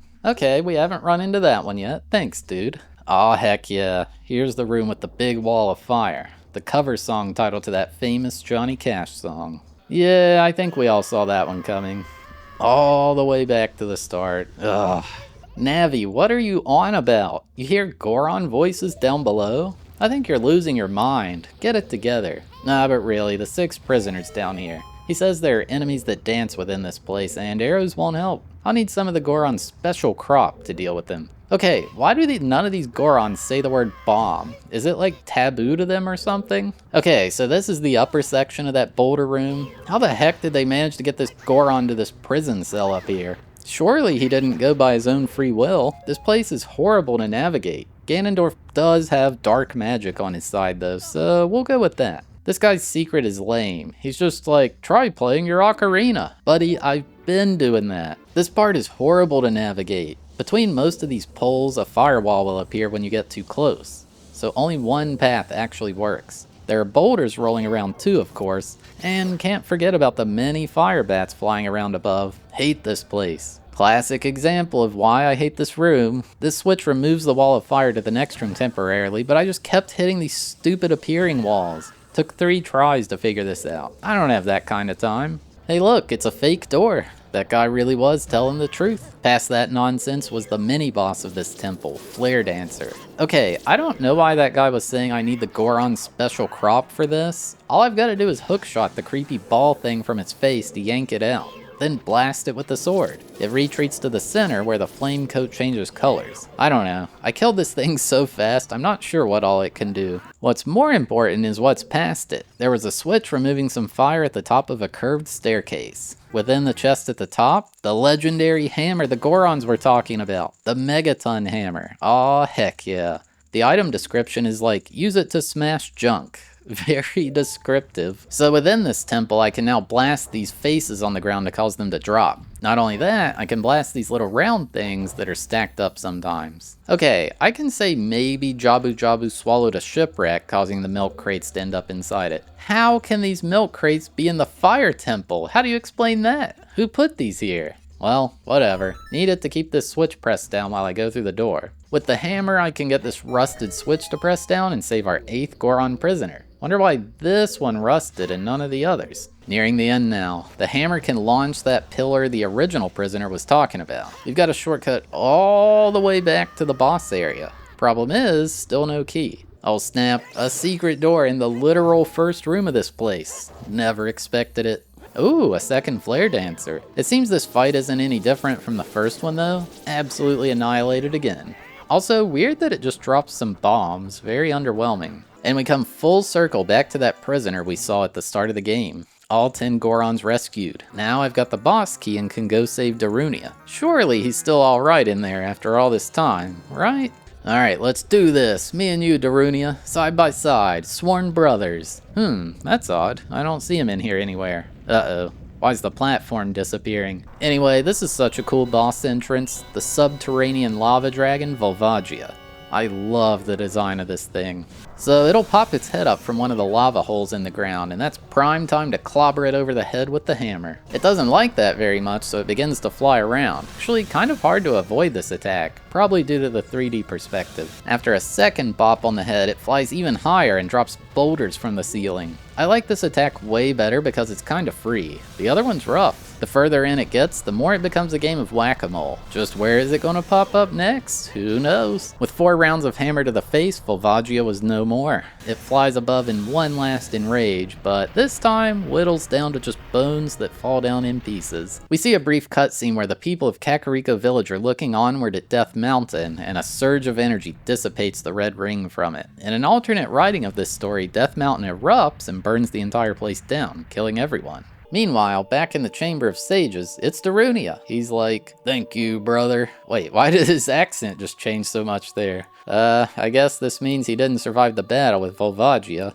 Well, either way, he appreciates what I've done and rewards me with the fire medallion. We're already halfway to beating Ganondorf. All the Gorons are back in the village now. Well, except, you know. Anyway, things are back to normal. Now with the Megaton Hammer, I can break these red rocks. It does require 2 hits with it. They must be made of like 40% dolomite or something. No way anyone will know if I just kill this guy up here. Oh dang, it didn't work. Well, this is awkward. Let the intrusive thoughts win again. Let's check on my pals the Zoras. What on earth? This entire place is frozen. Where do they all go then? Hopefully not under the ice. Unless that's something they do when it's cold. I don't know Zora's migration habits. King Zora seems to be the only one here, and he's like frozen in red ice? Hope bro's okay. Well, Zora's fountain's a little better. Although, where's Lord Jabu Jabu? Did he beach? Okay, actually, I learned when a whale gets beached, it's a terrible thing. If they're just left out in the sun, gases inside makes them all bloated, then they pop, and that's disgusting for many reasons. There was this thing in like 1970 where some guy in Oregon in the United States had an absolutely brilliant idea. Instead of finding a way to tow the whale to sea, or getting rid of it in pieces, or literally anything else, how about they actually blow it up? Let's take 450 kilograms of dynamite, shove it inside the whale, and just make it explode. I mean, the whale did explode, but not gracefully. Chunks of blubber went flying and damaged several people's cars. It's a real thing. Look it up, I swear. Anyway, yeah, these ice platforms tilt as you walk on them, and you can easily fall off if you're not careful. In the back of this place, a new area opened up. Ice Cavern. I'm sure Navi or someone would tell us to come here, but yeah, this is our next destination. These freezered enemies are pretty cool, like a frozen version of those statues way back in Dodongo's cavern. You slice them up until there's no more left. This room with the spinning ice blades of doom has the first occurrence of silver rupees. This has gotta have some inspiration from Mario 64 because when you grab them, a little jingle plays that gets progressively higher pitched as you get more. After finding all 5, something will happen. In this case, the door to the next room opens. Dude, everything in this place freezes me. It's more annoying than it is dangerous. Even the bats are doing it. So now things are getting weird. There's a blue flame here, and Navi remarks how it doesn't seem normal like others. Turns out I can stick it in a bottle. I'm not sure how this makes sense, but Link can just dump the flame out. It counteracts the red ice and melts it completely. Just the dungeon map in here. It can also be used to melt these frozen waterfall things. I guess they do look a bit red. Another heart piece in here, and we're up to 12 hearts in total. That's kind of wild. I'm melting every red ice, and I mean all of them, even the ones with literally nothing inside. There was then a large room with a pushable ice block and many pillars. The block slides until it runs into something. Classic puzzle mechanic. However, you can just shove it off the cliff to have it respawn. This one's kind of easy. I always thought this room looked so dang cool. Plus, you get to fight this white Wolfos. I don't know, man. That texture on the walls is awesome. My reward for this mini dungeon? The iron boots. Definitely going to be needing these. What, with all the water around these places? Don't want someone getting away when I tell them to go swimming with the fishies. Oh, hey there, Sheik. No, I wasn't talking about you. Yeah, he mentions how every Zora except the king and the princess are sealed under the ice by a curse put on from a monster in the water temple. Well, that answers that question. We once again have a little jam session with the harp and ocarina, and I was taught the Serenade of Water.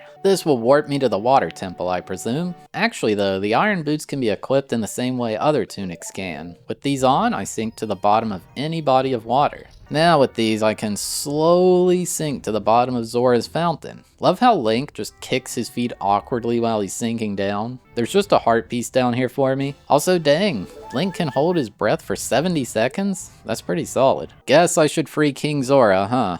Wonder how he didn't get trapped under ice. He's a Metallica listener, I guess. For rescuing him, he rewards me with the Zora tunic. Now I can breathe underwater. That's some powerful magic. Hey, what gives? Sheik lied. This shopkeeper's still here and very dedicated to the job, apparently. I would have quit. Epona's really still waiting for me here after all that time? What a good horsey. Like I mentioned, I don't actually own a Rumble Pack. However, I do remember this whole being here from playing this as a kid. Kid me probably thought it was so impressive that I just had to bank that random core memory for later. There's a Deku scrub down here that sells a heart piece. I went to Lake Hylia in the water researcher's lab to get a Skulltullas at the bottom of their pool. And honestly, what is up with this dead shark they have in a cage? It seems so random, and the game never mentions it as far as I can tell. As you can see, the lake is mostly dried up, probably from that curse. Don't worry, Link will save the day yet again. Well, we can't avoid it any longer. It's time. Sinking down to the bottom of what's left of Lake Hylia brings us to several children's nightmare, the Water Temple. So this is the main room, this central area with, well, lots of water.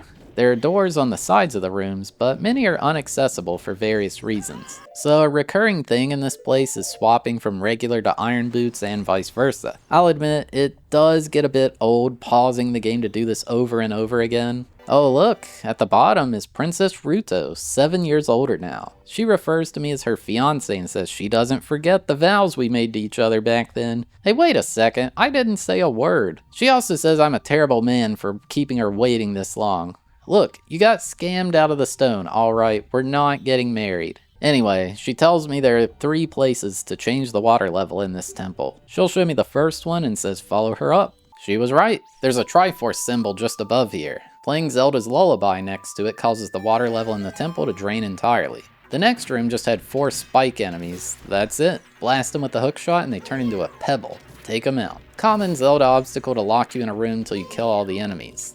The map was my reward here. These guys are Shell Blades, an incredibly annoying enemy. You're supposed to shoot them when they open their mouth, but like, it just doesn't work sometimes. Din's Fire does the job just fine though. Definitely remember this water jet coming up and using it as a platform. Such a cool mechanic. I want to stand on one of these in real life. Most of your items don't work underwater, including Din's Fire for obvious reasons. The hookshot is one of the few that does though. That chain must be incredibly strong to pull Link while wearing these boots. Now you may think the gate closing behind me here turns this into a soft lock. The solution's above though. There are no soft locks in this place, at least not without doing some extremely unintended things. Just a key up here, nothing special. Hey look, a required use of the powered up sword. As far as I can tell, no other way to hit that switch behind the gate to get this Skulltullas. Compass in the chest with the world's shortest time switch. I kinda wish the water came back during the chest opening cutscene, that would be funny. So check this out. If you got stuck in the water temple back in the day, well, for one, you're not alone. But 2, it was probably this. See that block that rose up? It's not super obvious that there's a whole room hiding under there. Also, if you can't tell, this center area is the place to raise the water level to the middle. I'm basically inside the middle pillar in that main chamber. I hit a switch that opened a gate above, and a big old pile of enemies fell down. Kinda like a clown car, but for water temple themed bad guys. After killing them all, there's eventually a key. The one I was definitely missing as a kid, I got quote unquote soft locked. Another water jet we get to ride up to the top. I swear these things could be possible in real life. Give me one. This takes me to the room where I can raise the water back up to the top level, and now I have full control of this place. I remember trying wild stuff like doing mid-air hookshot moves to get out of this place as a kid. Honestly, I think it could work if you were skilled enough. Definitely not intended though. This part is a little tricky, but less tricky than that raising block. Gotta raise the water level to the middle, then loop back around to where Princess Ruto was. This lets me access a bombable wall in the middle area of this rise to the top. Man, this temple is so tricky compared to the previous two. They had to know what they were doing putting this enemy right above here, right? It's so common for it to jump down and launch you off the water. I hate that little fella. Here's where my water temple journey ended as a kid. Endlessly hookshotting up these moving platforms. At the top is a key door, and well, I was one key short way back when. Neat little puzzle here. The switch in the center raises and lowers the water level in this room. Along with that, it raises and lowers these statues that you can hookshot onto. I'm a big fan of simple stuff like this. It ends with you standing on top of the final statue while it's low to raise it up to the top. Chef's kiss. This is just cruel. Making me hookshot onto this like directly next to big spikes. The risk of getting swallowed here is astronomical. Not this time, buddy. Now we're in quite the cool room. Just a random dead tree in the center, but the entire place is water. Almost feels like I'm in an alternate universe. Venturing to the other side caused a shadow to appear. This is none other than Dark Link, the mini-boss of this temple. So, this fight is really hard. He does this annoying thing where when you swing your sword, he just jumps on it and taunts you. Like, what are you going to do about it? Everything I did, he would counter it. Sword, hammer, hookshot, bombs, arrows. Nothing was working. He doesn't really attack much though, mostly just dodges. Like, he's just standing there staring me down like we're about to weigh in for our boxing match. Even the charged up sword wasn't hitting, despite the beam clearly going through him. With one final failed hookshot, he took me out the game. My second game over. Honestly, kind of expected it to happen here. See? This stupid thing swallowed me and stole both my shield and Zora tunic. Plus, it spit me back over the spikes. This is such a toxic obstacle. Don't worry, I got it all back. Alright, round 2. This is like me when I tried therapy, facing my biggest challenge yet, confronting myself. No thanks, I'm out of here. Seriously though, this fight is so hard compared to literally everything else in the game so far. Yep, 12 hearts and still dying again. I haven't hit this guy once, what the heck? Okay, it seems the Z targeting is what made him turn into a task bot. Now he's not blocking my hammer. I mean, I'll take it. Actually, what happened is someone in chat spoiled how to win for me. I know I died a total of 2 times, so it was basically confirmed that I was too stupid to ever figure this out myself. Thank you, random chatter. Kinda stinks to get the fun of solving it yourself taken away, but oh well. Also, it's cool how it turns out the entire room was just an illusion after you kill him. I love that effect. Alright. This is possibly the most useful thing in the entire game, the long shot. It's just the hook shot, but, well, longer. They teach you so much in this temple with hookshot opportunities that are just out of reach. Now, I can go anywhere I please. So yeah, this gap over these spikes, impossible before, now, absolutely in our reach. What the heck? Get out of here, you dang stingrays! This is ludicrous. They practically Zerg rushed me there. Gotta watch out for these vortexes in the water. This should be an insta-kill. Too forgiving. This part tripped me up a bit. The wall doesn't look bombable. I thought it was just weird looking from the reflection of the water below. See? This wall over here has the exact same color from the reflection. Honestly, this place is so difficult to navigate. It's a cool design with the central area and all changing the water level, but man, it took me way longer to get out of here than the previous 2 temples. Up this rather annoying slope with moving spikes is the boss door. It's time. Well, wait a second. I told you the slope's annoying. No one gets up here first try. The entire room is filled with water, but it's a rather deep blue looking compared to the normal stuff. Not like that movie Deep Blue Sea though. No sharks here. Instead, we've got the giant aquatic amoeba, Morpha. So Morpha basically makes various formations with the water in the center. You've got to pull the nucleus out with the long shot and then whack it a bunch. If you're not careful though, Morpha will give you a big ol' hug. I don't think Link is enjoying it as much as Morpha is though. That's wild how it just kind of yeets you across the room like that. Holy crap, that was a big one! From corner to corner basically. Unfortunately, I died before dealing enough damage. Lucky for me though, fairies are absolutely OP and I'm literally back to full health. Okay, I only used one fairy. That's not so bad, right? I feel like this could be the hardest fight in the game, honestly. It's just so chaotic and there's not a lot of time to get big hits off on that nucleus when you yank it out. We get warped back to the Chamber of the Sages yet again, and it turns out Princess Ruto is the Sage of the Water Temple. She gives me her eternal love as a reward.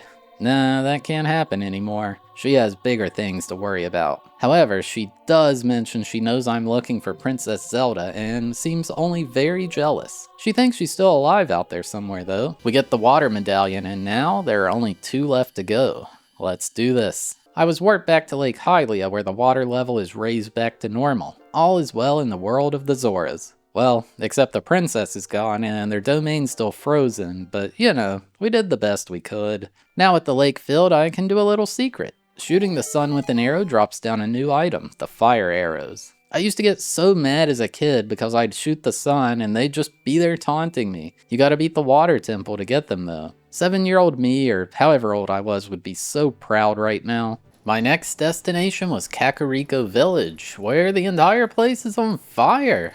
This is a disaster. Link runs in and Sheik is standing at the well. The wooden piece above it gets blown off and Sheik starts flailing all over the place in the air. What the heck is going on? Some dark spirit flies out of the well and it seems this is the cause of the fire. Link gets blasted trying to defend against it. Sheik later explains an evil spirit has taken over Kakariko Village. Impa, who we met as a child, tried to seal it away in the Shadow Temple. She's one of the 6 sacred sages, and she's going to be in trouble without our help. The temple is located behind the graveyard, so Sheik and I bang out a new song, The Nocturne of Shadow. Now I can warp there. Time to travel back in time for the first time. That was a lot of time in the same sentence. Link, you don't need to slam the sword so aggressively, just gently do it. But yeah, by returning to the Temple of Time, I can swap between being a kid and an adult whenever I want. Kind of wild seeing everyone here all happy again. They have no idea what's going to happen to them. Link has seen some stuff. Quick detour to the House of Skulltullas. I have over 30 now, so I obtained the Giant's Wallet. I can now hold up to 500 rupees at once. Huge quality of life. This part is really clever, I think. You have to learn the Song of Storms as an adult, then travel back in time and play it here to give this guy the reason to be so upset in the future. By playing it here, it drains the water from the well. This brings us to the 4th child dungeon, bottom of the well. There was a skeleton telling me to look for the Eye of Truth with a fake wall right next to it. Let's place a bomb on this bloody pile of rubble. Why not? Oh wow, I somehow haven't gotten these yet. My first instance of bomb chews. Well, we did play with them in the bowling alley forever ago, but now I have them wherever I want. I fell way down deeper in and there was this scary poison stuff. Also, a single Rita that was being incredibly annoying. Dude, get out of here. I think you're more likely to get scared when you find these as a child. Okay, I know it's just a puzzle element, but why is this Triforce symbol even down here? Actually, why is this entire dungeon down here at all? Who built this place? Anyway, this drains the water to let me go down further. So this place is incredibly freaky. Now there's a mummy, or as the game calls it, a Gibdo? Why? That's such a lame name compared to Reded. There's a bunch of torches in here and lighting each one opens a coffin. Several bats and other Gibdo waiting inside, also one has a key. Ah, dang it. I forgot these bats can catch on fire here. Minus 40 rupees. Ugh. Looks kinda strange having the key just chill there like that. Okay, here we go. I entered a room with a bunch of bloody arms sticking out of the ground. One grabbed my face, then a boss appeared. This is Dead Hand. Actually, such a creepy enemy. It slowly creeps up to me and I just blast it with the sword. I swear that freaky smile it does, it's so unsettling. I hate it. You just repeat this over and over, it's not a difficult fight at all. For winning, I got something amazing. The Lens of Truth. This thing is so cool. It restricts my vision, but now I can see what is real and what is fake. Like this wall over here, for instance. It's not a literally required item, but you'll need it on your first playthrough. Never gonna find this creepy room on accident without it. Like, it doesn't actually make the walls fake, just allows you to see that you can pass through them. It works in reverse too. Sometimes the ground is invisible, so you only see that it's there with the lens of truth. Or in the rare occasion, a flat out invisible treasure chest. What a troll. Dang, that thing was worth 200 rupees? Perfect timing after getting the giant's wallet. With the lens of truth, I can now reliably do this minigame, the treasure box shop. Essentially, you keep going through consecutive rooms with increasing rewards. There are 2 chests. One contains rupees and one with a key. If you get a key, you keep going. If you get rupees, game over. The lens of truth lets me see inside them, totally cheating the game. Ultimately, there's only 5 rooms, so it's a 1 in 32 chance at winning. Not super long of a grind to do without it. You get a heart piece for winning, now I'm up to 14 in total. Let's do this. I teleported behind the graveyard where there was a door with like 69 torches. Din's fire is absolutely huge here. I think you literally can do this with fire arrows, but it's incredibly difficult. Anyway, thus begins the 4th adult dungeon, Shadow Temple. Right away, there was a message telling me I need the Eye of Truth from Kakariko Village. Basically, the game telling you, hey, this is gonna really suck if you don't go get that thing. So yeah, there are lots of fake walls and such in this place. A big step up from the bottom of the well. Wait, those hands. Oh god, it's another dead hand. Yeah, this thing is back. The only good thing, I guess, is I'm stronger as an adult, so I don't have to look at it for quite as long this time. Our third and final boots, the hover boots. Oh man, these are so cool. With these boots, the gaps like this are nothing to me now. They do have a secondary effect in that Link basically permanently has ice physics while they're equipped. It's kind of annoying, but you do get used to it. Oh my god, 2 those at once? These things are even scarier than the Redeads, I swear. Killing them both gave me the compass. Now this is a memorable room. It's just a simple get the 5 white rupees, but I'll never forget those 2 spinning Grim Reapers in the middle. Sometimes the Eye of Truth can reveal long shot panels too. Basically in this place, assume everything is a dev route. Spam that eye. Yeah, just some casual guillotines here. Pay no mind to that. Well, Link is in a vertical position, so would it just slice him vertically like that? I feel like it's not strong enough. We're far enough in that the game is just sending Stalfos as a regular old enemy now. This is a tiny platform for this fight too. This platform being raised and lowered probably weighs several thousand pounds. Those chains made of like carbon nanotubes or something? No way they could do that. This sign tells me about a stone umbrella to keep me safe. There's just a fake wall that's actually a block you can push. With this, I don't get squished. Doesn't feel like an umbrella really, more like a bulwark. These spikes just force you to reset the room and you take damage if you get hit. As you can see right here where I walked off the ledge like a moron, actually I'm blaming Link that time. I did everything correctly there. Using the Eye of Truth here reveals scary spikes. Maybe it's best to not see what's real this time around. If you have the hover boots equipped, you just float over them, which is pretty funny. Here's a nice friendly gigantic cauldron made out of a skull. This place would be fun to hang out. By throwing a bomb inside, I got a small key as well as a gold Skulltula. Okay, so these hallways have massive fans keeping Link from moving forward, right? How does anyone navigate this place? We're supposed to just believe everyone who works here has their own pair of iron boots? No way. This part requires me to let the fan push me into the fake wall. There's a hint about it in the room at the end of this area. I guess they thought people might get stuck here. Man, the Shadow Temple is such a troll level, I swear. You kill these enemies, chest spawns, and you get a blue rupee. The actual key is just by bombing this corner over here. Without the compass, you'd think you missed a key forever ago. Actually, screw this part. I moved this block out of the way, right? Oh, I wonder what's up this fence. This appears to be going backward. Let me turn back. Oh, wait, now the block is moved and I can't go back? Well, that's stupid. I told you, it's a troll level. Seems fishy. You know what else seems fishy? Fish.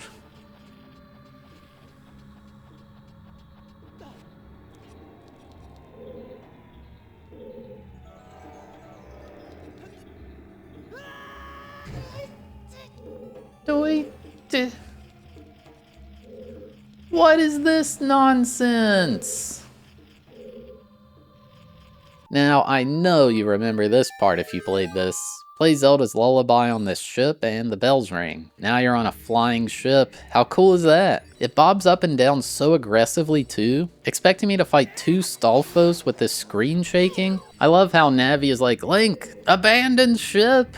Thanks, Navi. What would I do without you? Unfortunately, I know exactly what to do here, but this room is anxiety-inducing. Just 2 walls of spikes enclosing on you. What the heck are you gonna do? Actually don't get much time here before getting crushed. Oh shoot, the boss key was in here. We're almost done now. This part's tricky. Gotta blow these bombs way across the gap to create a bridge for yourself. Actually surprised I remembered that one. This boss door doesn't look menacing or anything like that. So there's just the world's biggest hole here. Is Link standing on a giant drum? Oh, yep, there's some large hands slapping it. It's the Phantom Shadow Beast, Bongo Bongo. Definitely a unique boss idea. It's just 2 large hands and a floating eye. I wasn't able to hit it for some reason. Navi told me I had to look at it with the Eye of Truth. That makes sense.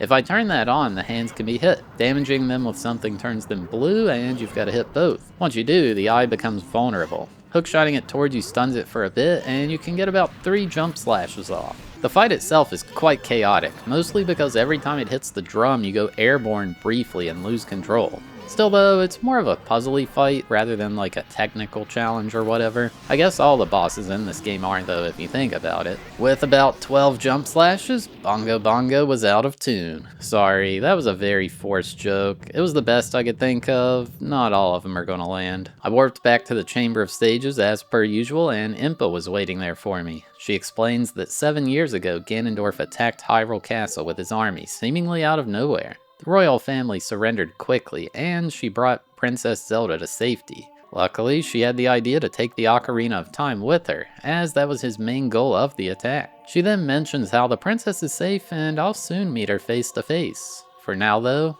I've got to find the last sage. I'm then given my 5th medallion, the Shadow Medallion. Only one to go, we're so close. Just gonna grab this cheeky little piece of heart up here, don't mind me. Okay, people always mention how the reward for getting every gold Skulltula is really lame, but I personally think the 40 token reward is the worst by far. Just regular old bomb chews? Are you kidding me? There's no way you get 40 of these things without finding these first. What a scam. Oh yeah, now with the long shot I can get on the roof to get a piece of heart from this guy. I wonder why he says good to see you again.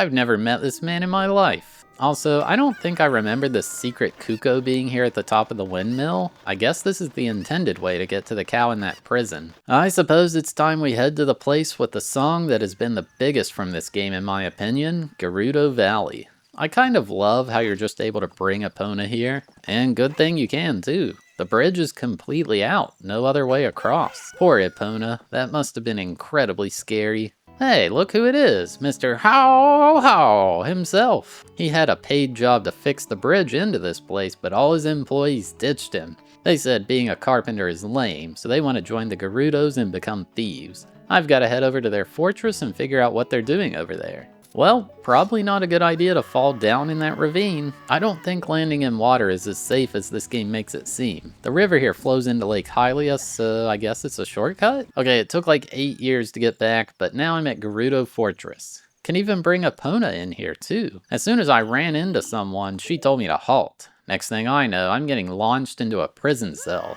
That wasn't very fun. Good thing there's this wooden flap over the window, otherwise I'd be screwed. This conveniently gives me access to their fortress with no one seeing me. Everyone has these cool halberds, and if they see me, it's back to gel immediately. I kinda like this part. It's like a stealth mission. I think you're not supposed to get to this chest this way, but well, it works, doesn't it? I remember being in this place as a kid and being so frustrated I couldn't reach this thing. You only have to have Epona to come here, so you can do it really early on. Just another piece of heart. This place is an absolute maze though. Way too many entrances and exits. Why did they design it like this? And this room was a prison cell with one of the carpenters inside. He says he and his buddies all got thrown in jail in here.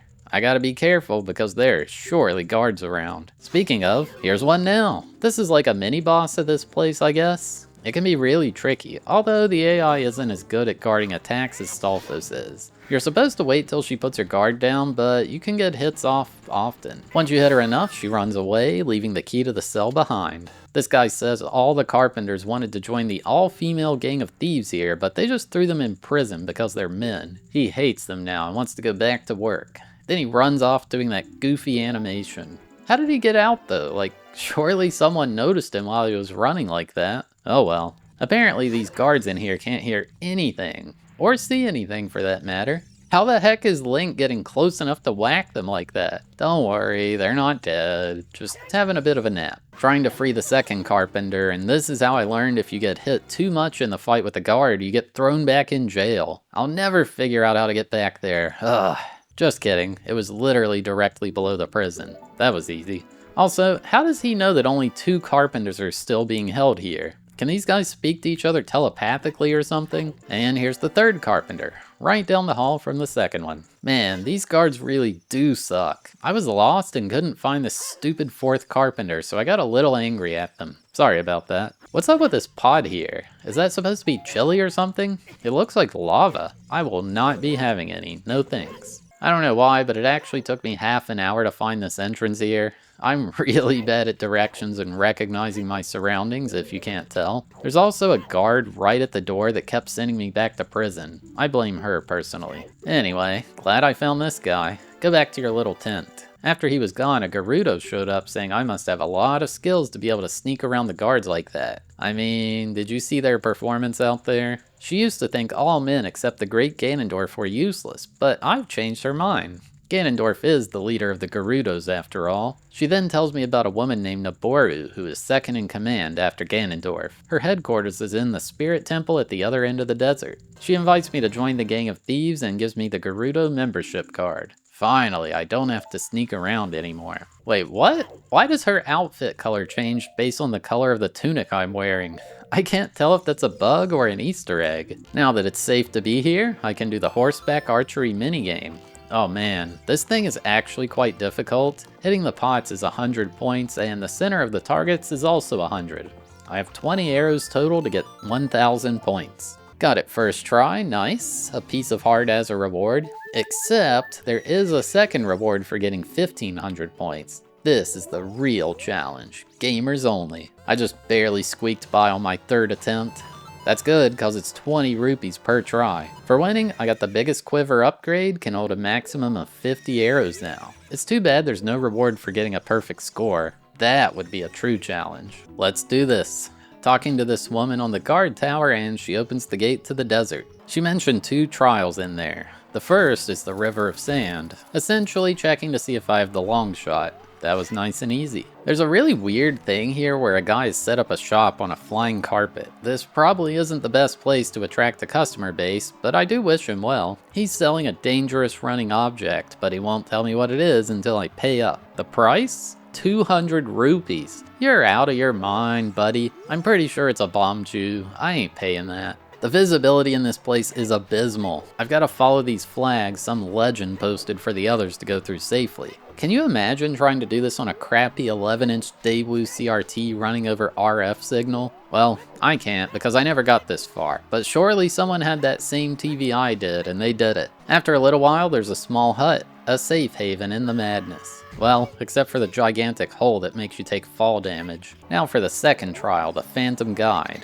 Using the Eye of Truth, we find this Poe that leads us safely through the desert. If we veer off the path or we're too slow, we get warped all the way back to the start. There are also these annoying green lever enemies along the way to try to slow you down. It wasn't too bad, and I'd arrived at a much nicer area, the Desert Colossus. It's so nice to finally see the sky again. That open desert was scary. Right away, I noticed this cracked wall off to the right. Within here was another Great Fairy's fountain. Heck yeah, my favorite place. This time she rewards me with a new spell, Nehru's Love. I'm not gonna lie, I never use this thing. I think it gives you a shield that makes you take less damage? I'm not exactly sure. Let's see what is in this big old colossus. Huh, this is the Spirit Temple, the 5th adult dungeon. No chic? No cool song? Well, okay then. There were 2 paths right away. The one on the right, Link was too weak to push this block, and the one on the left, Link was too big to fit through the hole. I guess I'll leave then? Oh, there's Sheik. you're a little late, buddy. We have one final jam session. Hey, what gives? Why is the owl here? We've got an audience for once at least. She teaches me the Requiem of Spirit to warp back here whenever I want. So this part's actually so cool. You have to warp back here as a child and enter the temple that way. I personally think this dungeon's so sick. So, this brings us to the 5th child dungeon, the Spirit Temple. Going to that small tunnel on the left, a woman was waiting there. She says her name is Naboru. Oh hey, she's second in command to Ganondorf. She's like, are you one of Ganondorf's followers? I said yes, but then she said I was way too weak for him to take me in. What the heck? Also some lore about how the Gerudo is a race consisting solely of women. Only one man is born every 100 years. She knows he's evil though. He stole from children and killed people. She's forced to have him be the leader, but she will never truly bow to him. She wants me to crawl through this tunnel and obtain the silver gauntlets for her. Okay, easy enough. Ah, dang it, not another Stalfos. And I'm a kid too. My little Kokiri sword's so weak. What is that? Some kind of floating mummy? Oh, the game calls it Anubis. Fair enough. It's weak to fire, so Din's fire to the rescue. Oh no. Don't use Din's fire around bats. They're all on fire now. That's good to know. For killing all that stuff, I got a small key. Milk crates in here too? How far does this milk crate conspiracy go? Who is putting these in random dungeons? Talon? Is that the real work he does for the ranch? This part's neat. I had to use a bomb chew to blow up a loose rock on the wall. That allowed some light to get through, making the sun on the floor happy, opening the door. It's our good buddy Lizalfos. He made a return in the late game just for me. Ooh, this red carpet rounded staircase is a nice aesthetic. I'm a fan. Oh look, a minor annoyance. I have to move all these other blocks before I can move the one with the sun on it. You've gone too far this time, Ganondorf. In the next room was the child boss of this place, Iron Knuckle. This thing's wild. Yeah, it's quite slow, but a single hit deals 4 full hearts of damage. No room for mistakes here. Actually, a common challenge people do is a 3-heart challenge. This dude would just one-shot you in that. Thankfully, he can destroy some of the pillars to drop like 5 hearts to heal. Iron Knuckle met his match. So much HP on that thing. Through the next door though was something truly mortifying. It's the stupid owl again. I thought we got rid of you forever. He's like, wow, how did you travel through time? Yeah, get to the point, buddy. He then remarks how 2 witches inhabit this place and I'll need to turn their magic against them. And finally, he flies off one last time. And we then get the silver gauntlets Naboru requested. These apparently give you the power to lift big things with ease. Unfortunately, they won't fit a kid. Plus, we did promise to give them to Naboru. Uh-oh. Those must be the 2 witches the owl was talking about. And it looks like they've got Naboru in some kind of dark portal, same as that one from the Forest Temple boss ending. It appears they didn't notice me, so that's nice. Sorry about your luck, Naboru. So I went back and turned into an adult, and then came back here. Now, here's the 5th adult dungeon, the Spirit Temple. I can move this huge block using silver gauntlets I just got. Man, absolutely love how they split this final temple into a half-child, half-adult one. It's so clever. Also, the adult gets the compass while the child gets the map. Also neat. What the heck is this camera angle? It's a room with a bunch of little cubby holes on the side walls. Guess they thought this is the best way to handle it. What gives here, man? A key and you drop a like on my head? That's ridiculous. I thought the Shadow Temple was supposed to be the troll level. Now I'm pushing a snake statue with a mirror on it to redirect the light. This room gives me a bunch of chests with junk in them. However, in a randomizer, this room's awesome. Like, come on. An ice trap? Really? That's just mean. Hey, I recognize this room. This is where I found the map as a child. The paths have officially converged. So yeah, you go back through all the same rooms you did as a kid, although the puzzles are still mostly solved for you. No Iron Knuckle here now. Oh yeah, now with the silver gauntlets, Link can lift these gray boulders. All colors of them can be dealt with at last. Wait, Link, what are you doing? Don't shoot the hook shot there. What are you doing, man? After playing Zelda's Lullaby on one of the statue's hands, I went down a hallway where I got quite a convenient shortcut. Now there's an elevator straight to the start of the temple. It's just like Dark Souls. 3 Anubises in the same room with little space to walk? This looks like a job for just spamming Din's fire over and over until they're all eventually dead. Pretty sure I'm supposed to press this switch and lure them into the ring of fire, but come on, Din's fire's so OP. This part sucks so much. All 4 of these statues are fake, so they chase you around. You've got to get one of them to stop on that switch or else you're just stuck. Maybe there's a more intended way? I don't know. There was another Iron Knuckle through here, and I was getting owned as an adult. Maybe it has a harder time with young Link because of his hitbox? That was actually really close. Without a fairy, I may have actually had to try. And for killing it, I got a second big item in this dungeon, the Mirror Shield. I guess it's fitting that this split dungeon has 2 major upgrades. Now I've got all 3 tunics, boots, and shields. No 3 swords though? What's up with that? Aside from just having a really cool looking design, the Mirror Shield can be used to redirect light and lasers. This obstacle is actually task only. Makes me think it would be cool if they had some kind of time slowing item in this game. Really, it's not hard at all. You just gotta make sure not to swap sections when it moves. Is this the Fire Temple throwback room? The flaming slugs and fake doors all over the place. Like, these things look so funny being here. They don't fit in at all. Anyway, the boss key was within here. We're so close. Okay, I get they want me redirecting the light, but the way this statue is angled, shouldn't the light not hit that mirror? I wonder if Hyrule operates under the same physics we do. Anyway, this is quite the memorable spot. Redirecting the light finally to this sun lowers this platform down to the main room with the big statue. And then Link turns evil and just burns the face off of this thing. He'll do that to you too if you cross him. You better not. Long-shotting myself into the snake's mouth revealed a door, and behind that, the boss door. Let's do this. Inside, the 2 witches were there. Apparently they're named Koumei and Kotake. They're talking about how rude it is for me to come into their temple like this. They then say they have a minion that'll deal with me. Looks like an Iron Knuckle, but it's acting a bit strange. Okay, this time I didn't even get hit once. Improving at the video game.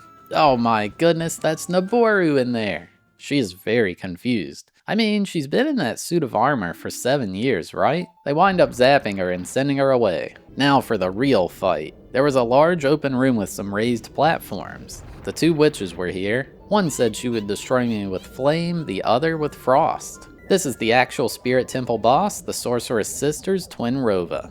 Wait, what? If you examine them with Navi, apparently they are Ganondorf's surrogate mother. I never knew that. So they send out beams of fire and ice. Getting hit by them is not a good time.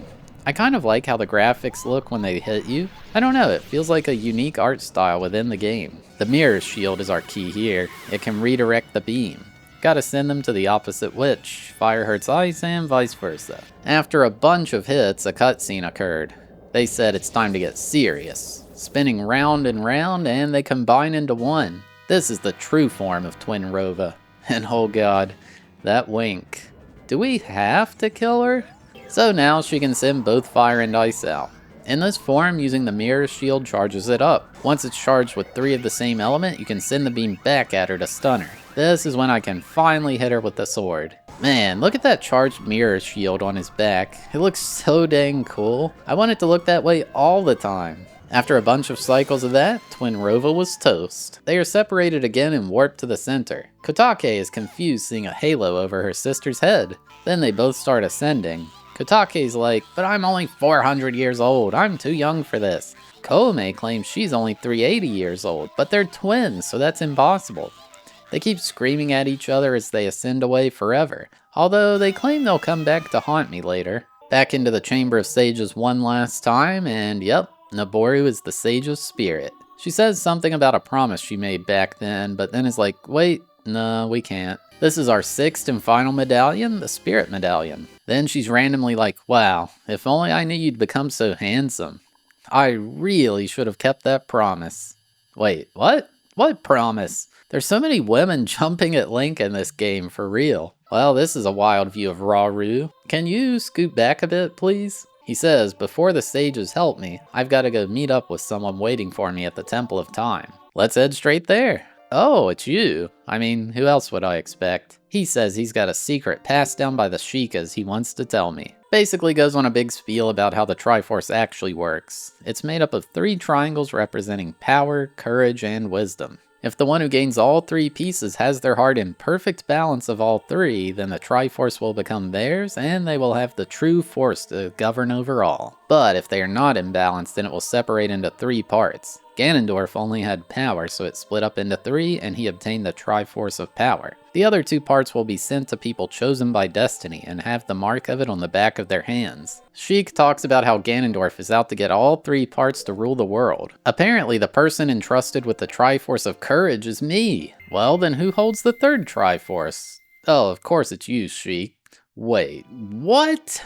It was Princess Zelda the entire time? Okay, this twist probably hits super hard when you're like 8 years old. I just do not have any memories of how I found this out as a kid, unfortunately. She disguised herself as a Sheikah and waited for me to return, for a long 7 years. Couldn't pick a better name than Sheik though, that's kinda lazy. Zelda then says I'll need a special weapon to penetrate Ganondorf's evilness, so she presents me with the light arrows.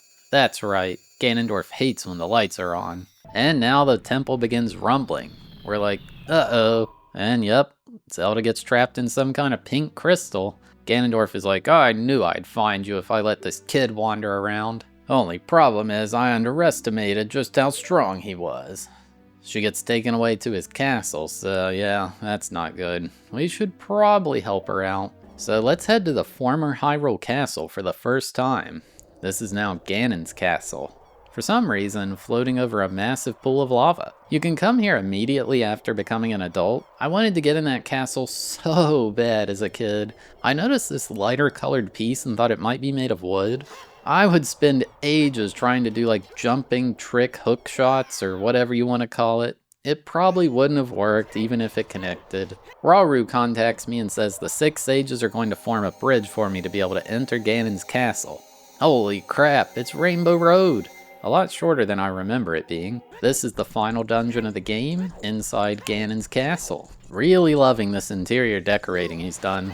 Maybe we're better off with him ruling after all. The center of this place has a huge tower surrounded by a barrier.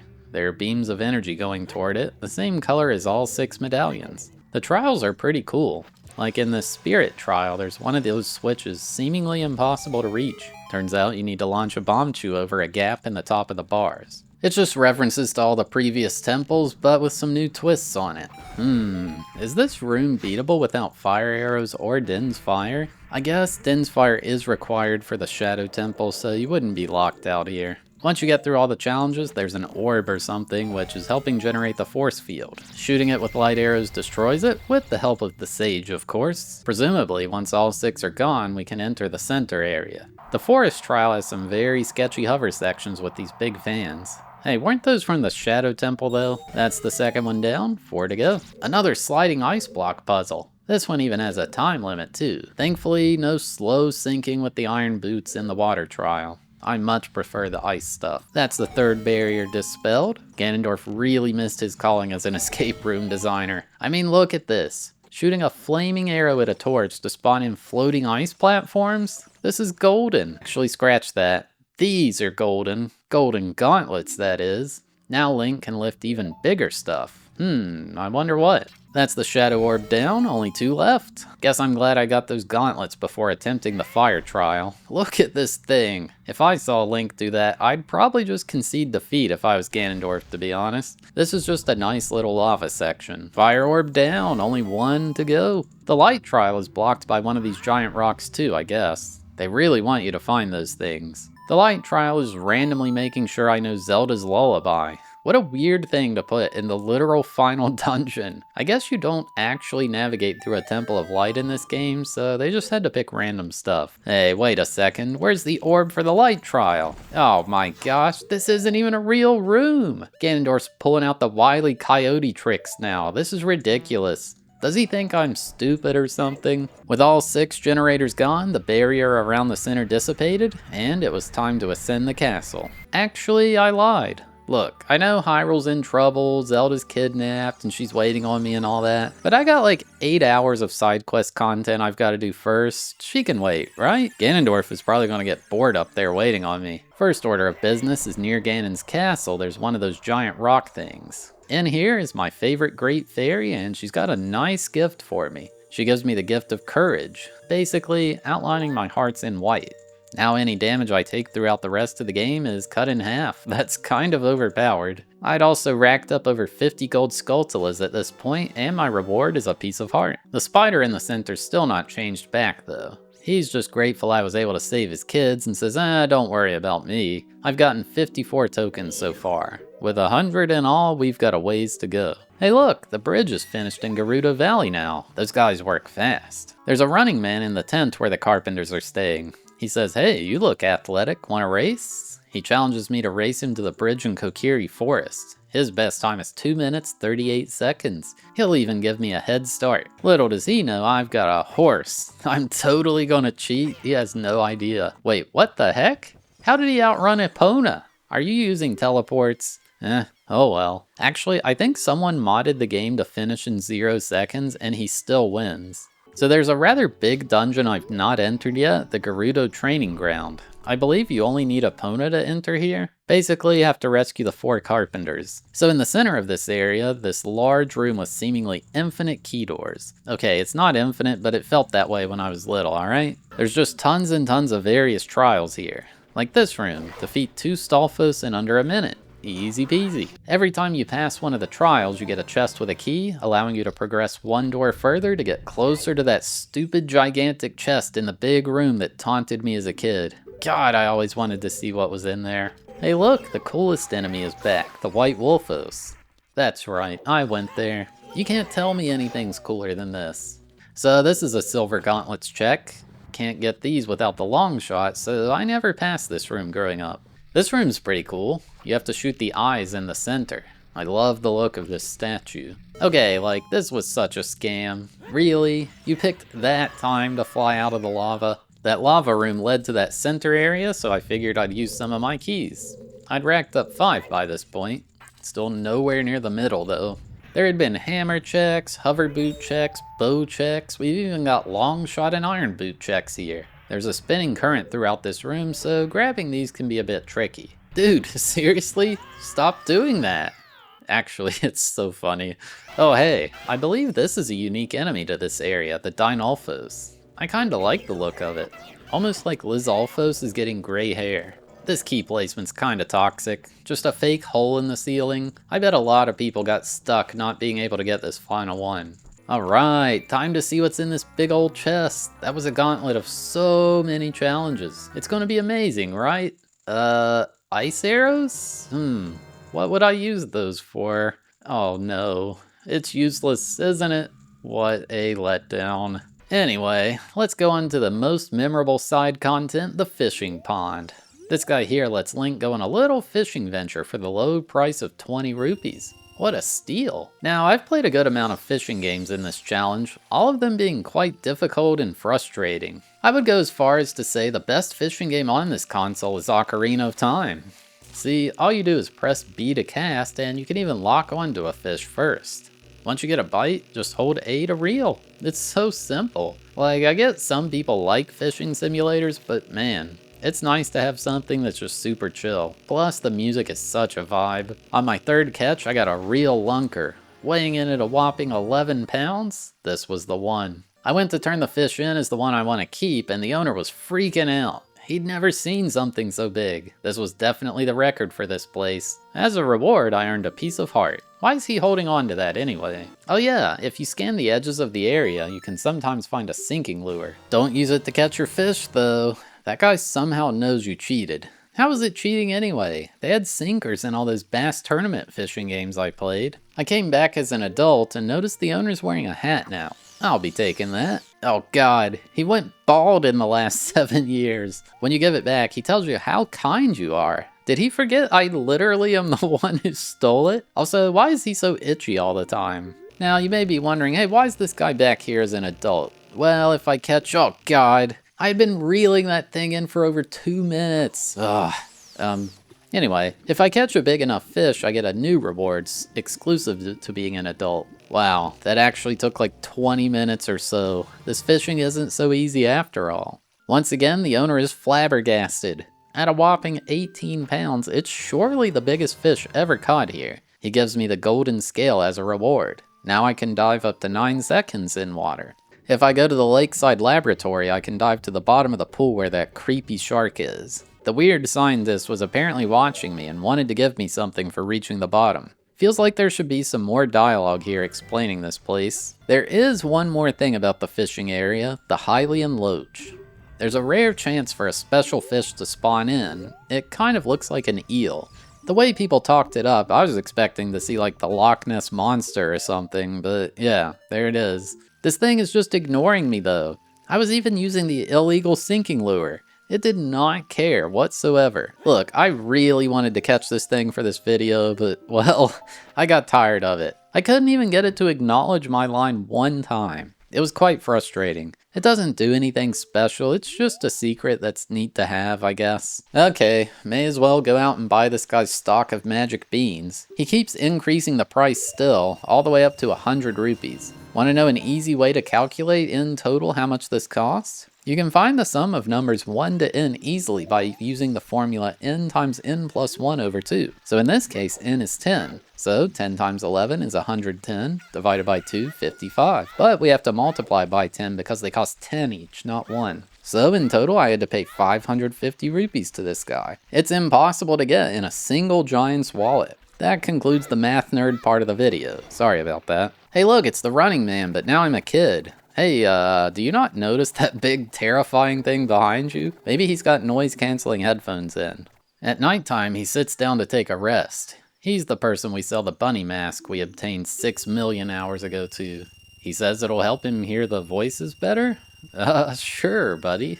He's so excited that he just gives me as much money as he can for it. Quite convenient after going bankrupt from those beans. Wow, he's really fast now. That must be how he beat me as an adult. For getting all 4 masks sold, the shop owner rewards me with the Mask of Truth. People have different dialogue when you wear it, but the main use of this is to let you learn info from gossip stones.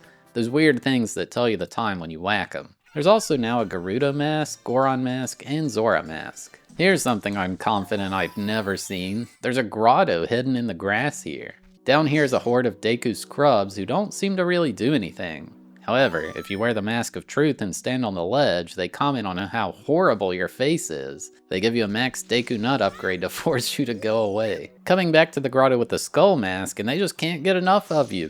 If these things were older, this would be the end of poor Link. For making the children so happy, the bigger scrub increases my max Deku stick capacity. Next up, there are all these mounds of dirt throughout the game. A couple things you can do here. If you drop a bug on it, it'll spawn a gold Skulltula. The other thing is you can plant one of those scam magic beans on it to grow a sapling. It'll come in handy later as an adult. There are 10 in all, so 10 easy Skulltullas. Except it's not 10. One of them doesn't spawn a Skulltula for whatever reason. Did you know about this drained pond in the desert? Play the Song of Storms and it'll fill right up. It spawns like 10 fairies, which is absolute overkill. No way you need that many. What were they thinking? Why does this person have a cow at the bottom of the river in Gerudo Valley? Wait, actually, how does this person have a cow here? Guess it makes more sense than the cow in prison in that person's house. Now back to adult Link, and all those beans I planted have grown into these weird plants that fly around. This one in particular lets me reach the piece of heart on the archway in front of the spirit temple. Oh yeah, and this Skulltula too. Up to about 65 at this point. I like to play the warp songs from memory. Sometimes I'm not very good at it.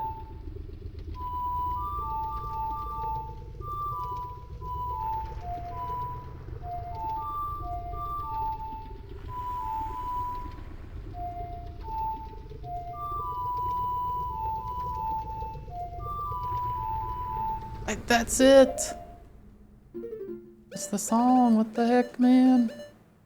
Ah, shoot. What the heck? I never knew this pile of rupees was up here. Learning all kinds of stuff from this playthrough.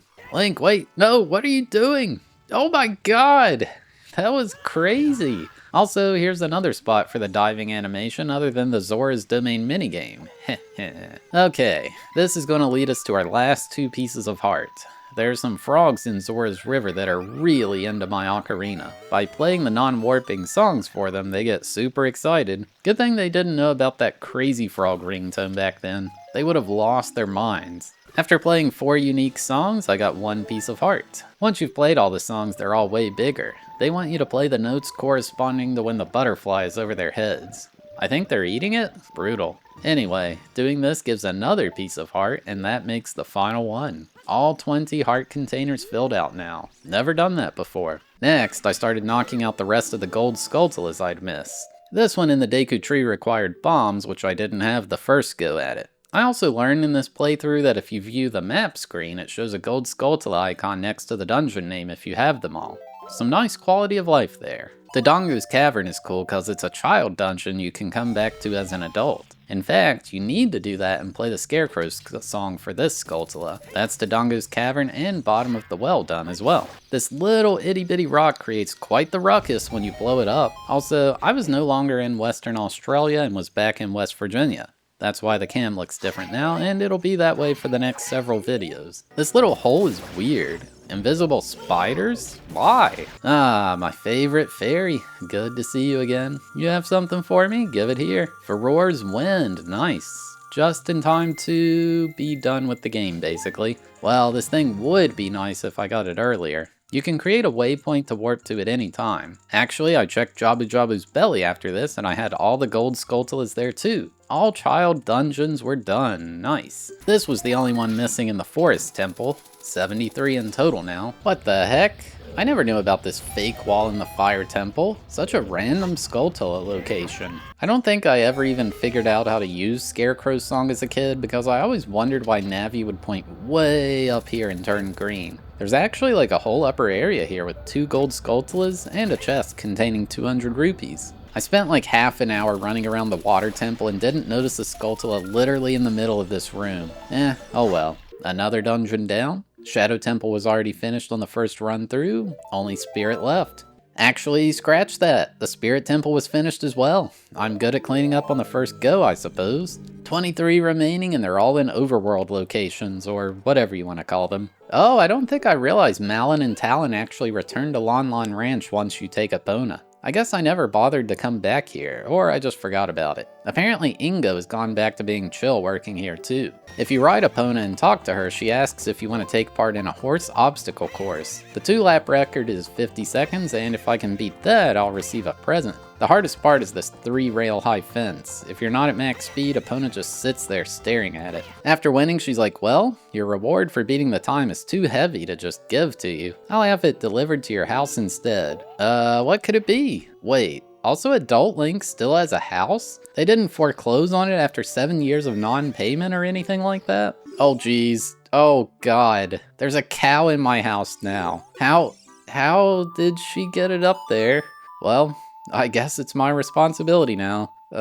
Thanks. Man, I don't even know how to take care of a cow. This is a punishment rather than a reward. You can also view the world map to see if you have all the gold Skulltula tokens in any location. I seriously had no idea this was a thing. Now, can they do it for Mario Kart World, please? Some of these are so messed up. Just play the Song of Storms in this random spot. To be fair, I think the Stone of Agony would be vibrating here if I had a rumble pack in. Jabu? No thanks, I don't want to go inside right now. Oh, okay, I'll make a quick stop, I suppose. That was strange. A sneaky little Skulltula next to the top of the now frozen waterfall in Zora's domain. So close now, less than 10 to go. Another completely random spot for a hole, this time in Hyrule Field. Down here with Skulltula 99, only one final one to go. In a hole near Gerudo Valley, just past this cow chilling underground, was the 100th and final gold Skulltula. Phew, that took a while. I cannot wait to see what amazing reward I get for all that effort. That was seriously a lot. Love how this dude is just dancing. He's so happy. Okay, what do you got for me, fella? 200 rupees? Yeah. Thanks. Okay, I get it, this is an underwhelming reward, but like, what do you expect them to give? I guess a cosmetic reward would probably be best? I don't know, if you've killed all the Skulltullas, you're already at the end of the game. It definitely could be improved, but it is what it is. At least you can keep going back and infinitely get the 200 rupees. So the next order of business is a rather strange side quest, the Big Poes. In various places in Hyrule Field, a large Poe will spawn. If I kill it, I can put it in a bottle and sell it to that creepy guy in the former Hyrule Market. There are 10 in total, and all can be found as long as you are riding on Epona as you pass over the spawn trigger. The merchant is very excited to see that I brought a big Poe for them. They buy it for an increased price and put 100 points on my card. If I can rack up 1,000 points, I'll apparently be a very happy man, whatever that means. Please don't murder me.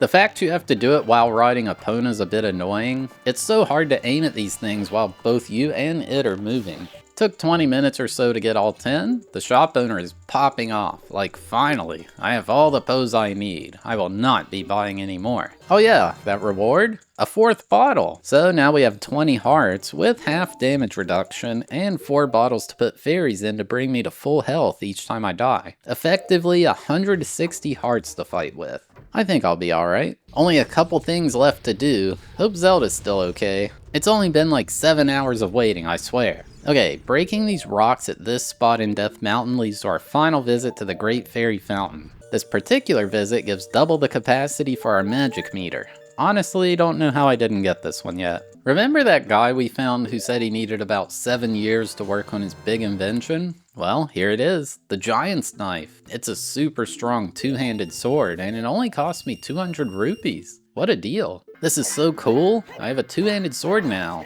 Wait, what? It broke? Yeah, I had heard about the Biggoron sword as a kid and thought this was it.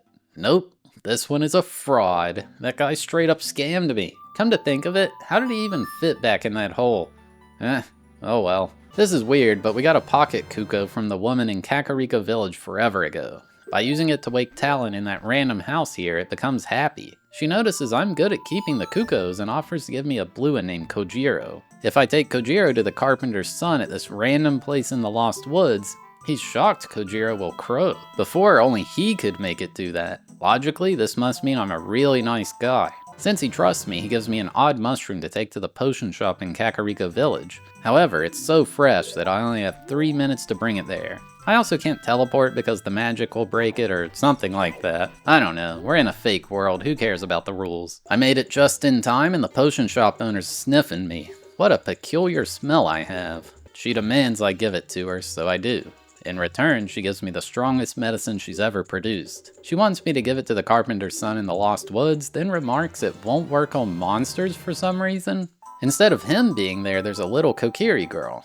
She says, heh heh, that guy isn't here anymore. Everyone who enters the woods becomes a Stalfos. And I mean everyone. I showed her the medicine, she's like, hey, that's made of mushrooms from the forest, give it back. So I do, and she gives me a poacher's saw, aka the thing she murdered that guy with. That's right, I'm accusing her. Actually, I recently learned about this Ocarina of Time mod where you play as Link in the role of an Ace Attorney game. It seems super well done and really fun. Anyway, she totally killed him, 100%. Next stop, the head carpenter in Gerudo Valley. He's like, hey, that's my saw, but I thought I left it with my old lady. Wait, are him and the potion shop owner married? Buddy, you don't know what kind of weird stuff I've done to get this. Just give me the reward already. A broken Goron sword. Okay, let's head to Goron City. Instead of going to that scam artist in the little cubbyhole, let's talk to the true master craftsman. Biggoron on top of Death Mountain. He's like, hey, that broken sword looks like my work. I'd love to fix it, but unfortunately my eyes are irritated from the recent eruption. Can you take this prescription to King Zora to get it filled? Wait, is he a doctor? Don't question it, just do what the game says. Dr. Biggoron and pharmacist King Zora. So to King Zora I go. He's like, go, this is for eye drops. Well, you might say we have them, you might say we don't. We do have ingredients though. Come on man, why can't you just give them to me? A live frog? Really? That's the eye drops ingredients. Okay, I'll take it to the lab in Lake Hylia. I only have 3 minutes because it's been on ice. Wait, it's called eyeball frog. Does that mean they're gonna take the eyes out? Oh god.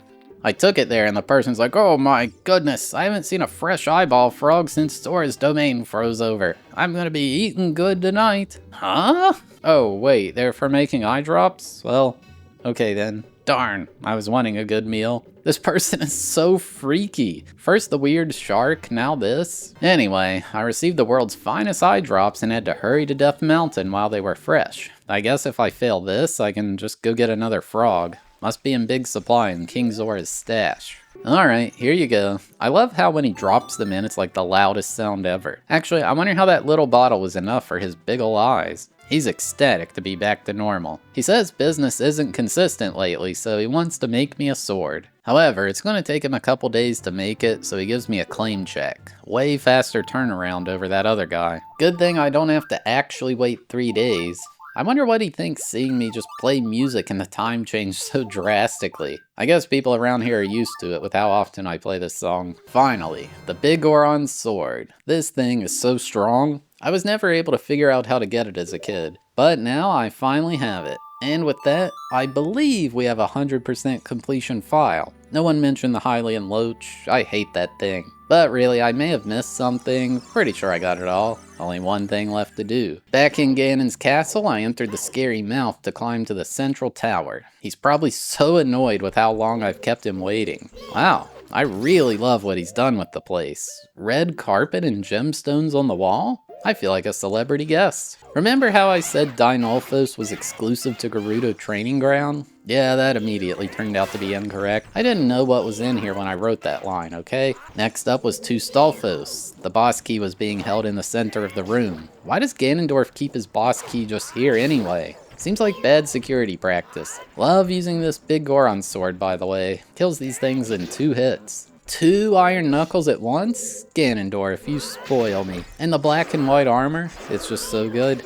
It's kind of wild how overpowered Link is at this point. Oh wow, stained glass. Things are getting real now. Upon reaching the top of the staircase, there he was. Ganondorf had been playing his pipe organ for the last 7 hours? I'm so sorry for making you listen to that, Princess Zelda. The Triforce pieces in mine and Zelda's hands began resonating. Something big was about to go down. Ganondorf remarks about how all 3 pieces of the Triforce are gathered in one location. He's like, I demand you return it to me. Hey, it wasn't yours in the first place. We all took these. He uses that dark portal thing to try to force it away, but it's no good. Navi remarks how she can't get close due to the dark forces though. That brings us to the final boss, Great King of Evil, Ganondorf. He started by just slamming his fist into the ground, causing a lot of the tiles to fall down. Actually, he just kept doing that over and over. On the 3rd hit, I got blasted down below. Oh, that's not a death pit. Cool. You can very slowly climb back up. A strange boss arena. There we go. That's what I was waiting for. Playing a little tennis here, just like in the Forest Temple. It seems it's been a while though because my timing was off. Oops. Jeez, that was actually such a long volley to get it to hit him. I wonder if I was doing it wrong. So after hitting him with the energy, you have to hit him again with the light arrows before he's vulnerable. Once that's done, we can whack him over the head with the Biggoron sword. This was actually so nuts, I got him in 2 cycles. Never would have expected that. I swear the last hit was on the frame before he became invulnerable. Ganondorf is kneeling and he cannot believe it. How could a kid win over him? Then he throws up red blood. Oh my god, everyone freak out over the 1.0 version. Red blood? I cannot believe it. Lack of censorship? Okay, I'm done. Anyway, he let out one final burst of energy, seemingly destroying his entire castle. Ganondorf falls over, it seems he's done for. Zelda, still in the crystal, now floats down and is free. Yay, the world is safe. She remarks how his heart was not righteous, so he couldn't control the power of the gods. Uh-oh, the castle's shaking. It seems there's going to be an earthquake. And then Zelda starts running off and tells me to follow her. Holy crap, the game is lagging so bad. I haven't seen this part on an original N64 in so long. On the way down there are these locked gates. Apparently Zelda knows magic because she uses some power to open them with seemingly no effort. Wait a second, how'd she get over that gap? Oh, there's another one coming up. We're gonna get to see her jump. She just kinda airwalked over it? Did she learn that from Princess Peach? Ah, dang it, Zelda. How did you manage to stand in the one spot where a ring of fire would appear? Are you kidding me right now? There we go. Freed her. And now let's get out of here. With all her magic, couldn't she just like teleport us? Or I could use one of those fancy ocarina warps too. Really, Link? This is not the time to be scared of a single redead. Actually, why is this thing here anyway? With more than a minute to spare, we made it out of the castle. It very slowly begins falling apart and sinking into the ground. Ganondorf's empire was finally over, to be forgotten as a mere short period in Hyrule's history as we begin rebuilding. Wait. What was that noise? And why did a firewall appear separating me from Princess Zelda? Oh god. Oh no, Ganondorf is still here. And he's flying too. He's glowing blue. What's he doing? What's he doing? Okay, he's noticeably bigger now. Ganon. Oh, that's why it was called Ganon's Castle and not Ganondorf's Castle. Isn't that like a mild spoiler from them? Seems like an oversight. Anyway, yeah, he's like 5 times bigger and also has a pig snout for some reason. He knocks the Master Sword away to start the fight. Good thing we did all those side quests. So the idea here is to grab his weird radioactive tail and spin him around. Oh wait, wrong game. No, we swing the Biggoron sword at it. He's holding 2 gigantic swords and he'll swipe them at you if you're not careful. A strat a lot of you might know about is rolling between his legs. He can't bend down at all. It took like 12 swipes or something, but he was stunned. Zelda's like, Link, hurry, come get the Master Sword. No thanks, I've got a better one. Mechanically, this boss is quite basic, but from a presentation perspective, the music, atmosphere, the stakes, this fight is just peak. It's too bad it's not more challenging, but it probably felt harder back in the day, I suppose. I stunned him once again, and this time, his big old pig nose was flapping around in my face. Zelda uses some kind of light power to keep him held down. Where was that earlier? Link then just goes berserk and is blasting him right in his snout. That's gotta hurt so bad. Ganon begins flailing around wildly and Zelda calls on the 6 sages to help. Rauru calls on the rest of the sages to open some sealed door to send Ganon into an evil realm. They just gotta sit near this door all the time? That's scary. All the sages channel their energy into the Triforce symbol on the ground and it opens up. There's like a white vortex pulling everything in, although I think Ganon's the only one who actually goes. We see someone yelling and they're big mad. Oh, it's Ganondorf. Went back to his Gerudo form, I guess. Yeah, he's so mad. He claims the seal will be broken someday, and he will plan to exterminate my descendants. Well, I won't be around, so have at it, I guess. Wait, he still has the piece of the Triforce? What in the world? We didn't take that back from him?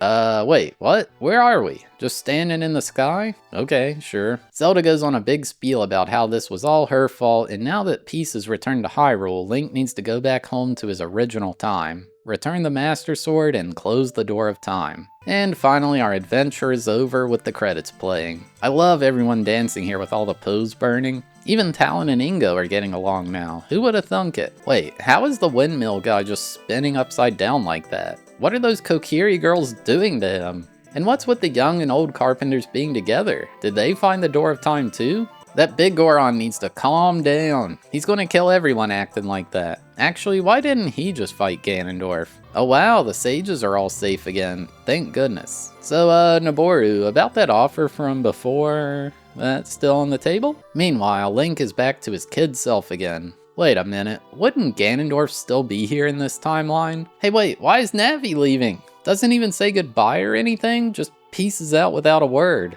Well, okay then, see you never. We then see young Link walking up to Princess Zelda and man, he has seen some stuff. Listen, you don't even know. It was crazy. Hey wait, the screen's turning into wood. Guess that story will have to wait till next time. We get a nice The End screen to wrap things up nicely. That's about all there is for this one. Game complete. So yeah, there you have it. My journey to beating The Legend of Zelda Ocarina of Time. I hope this video did the game justice. I know it's quite long, but well, there's just a lot to talk about here.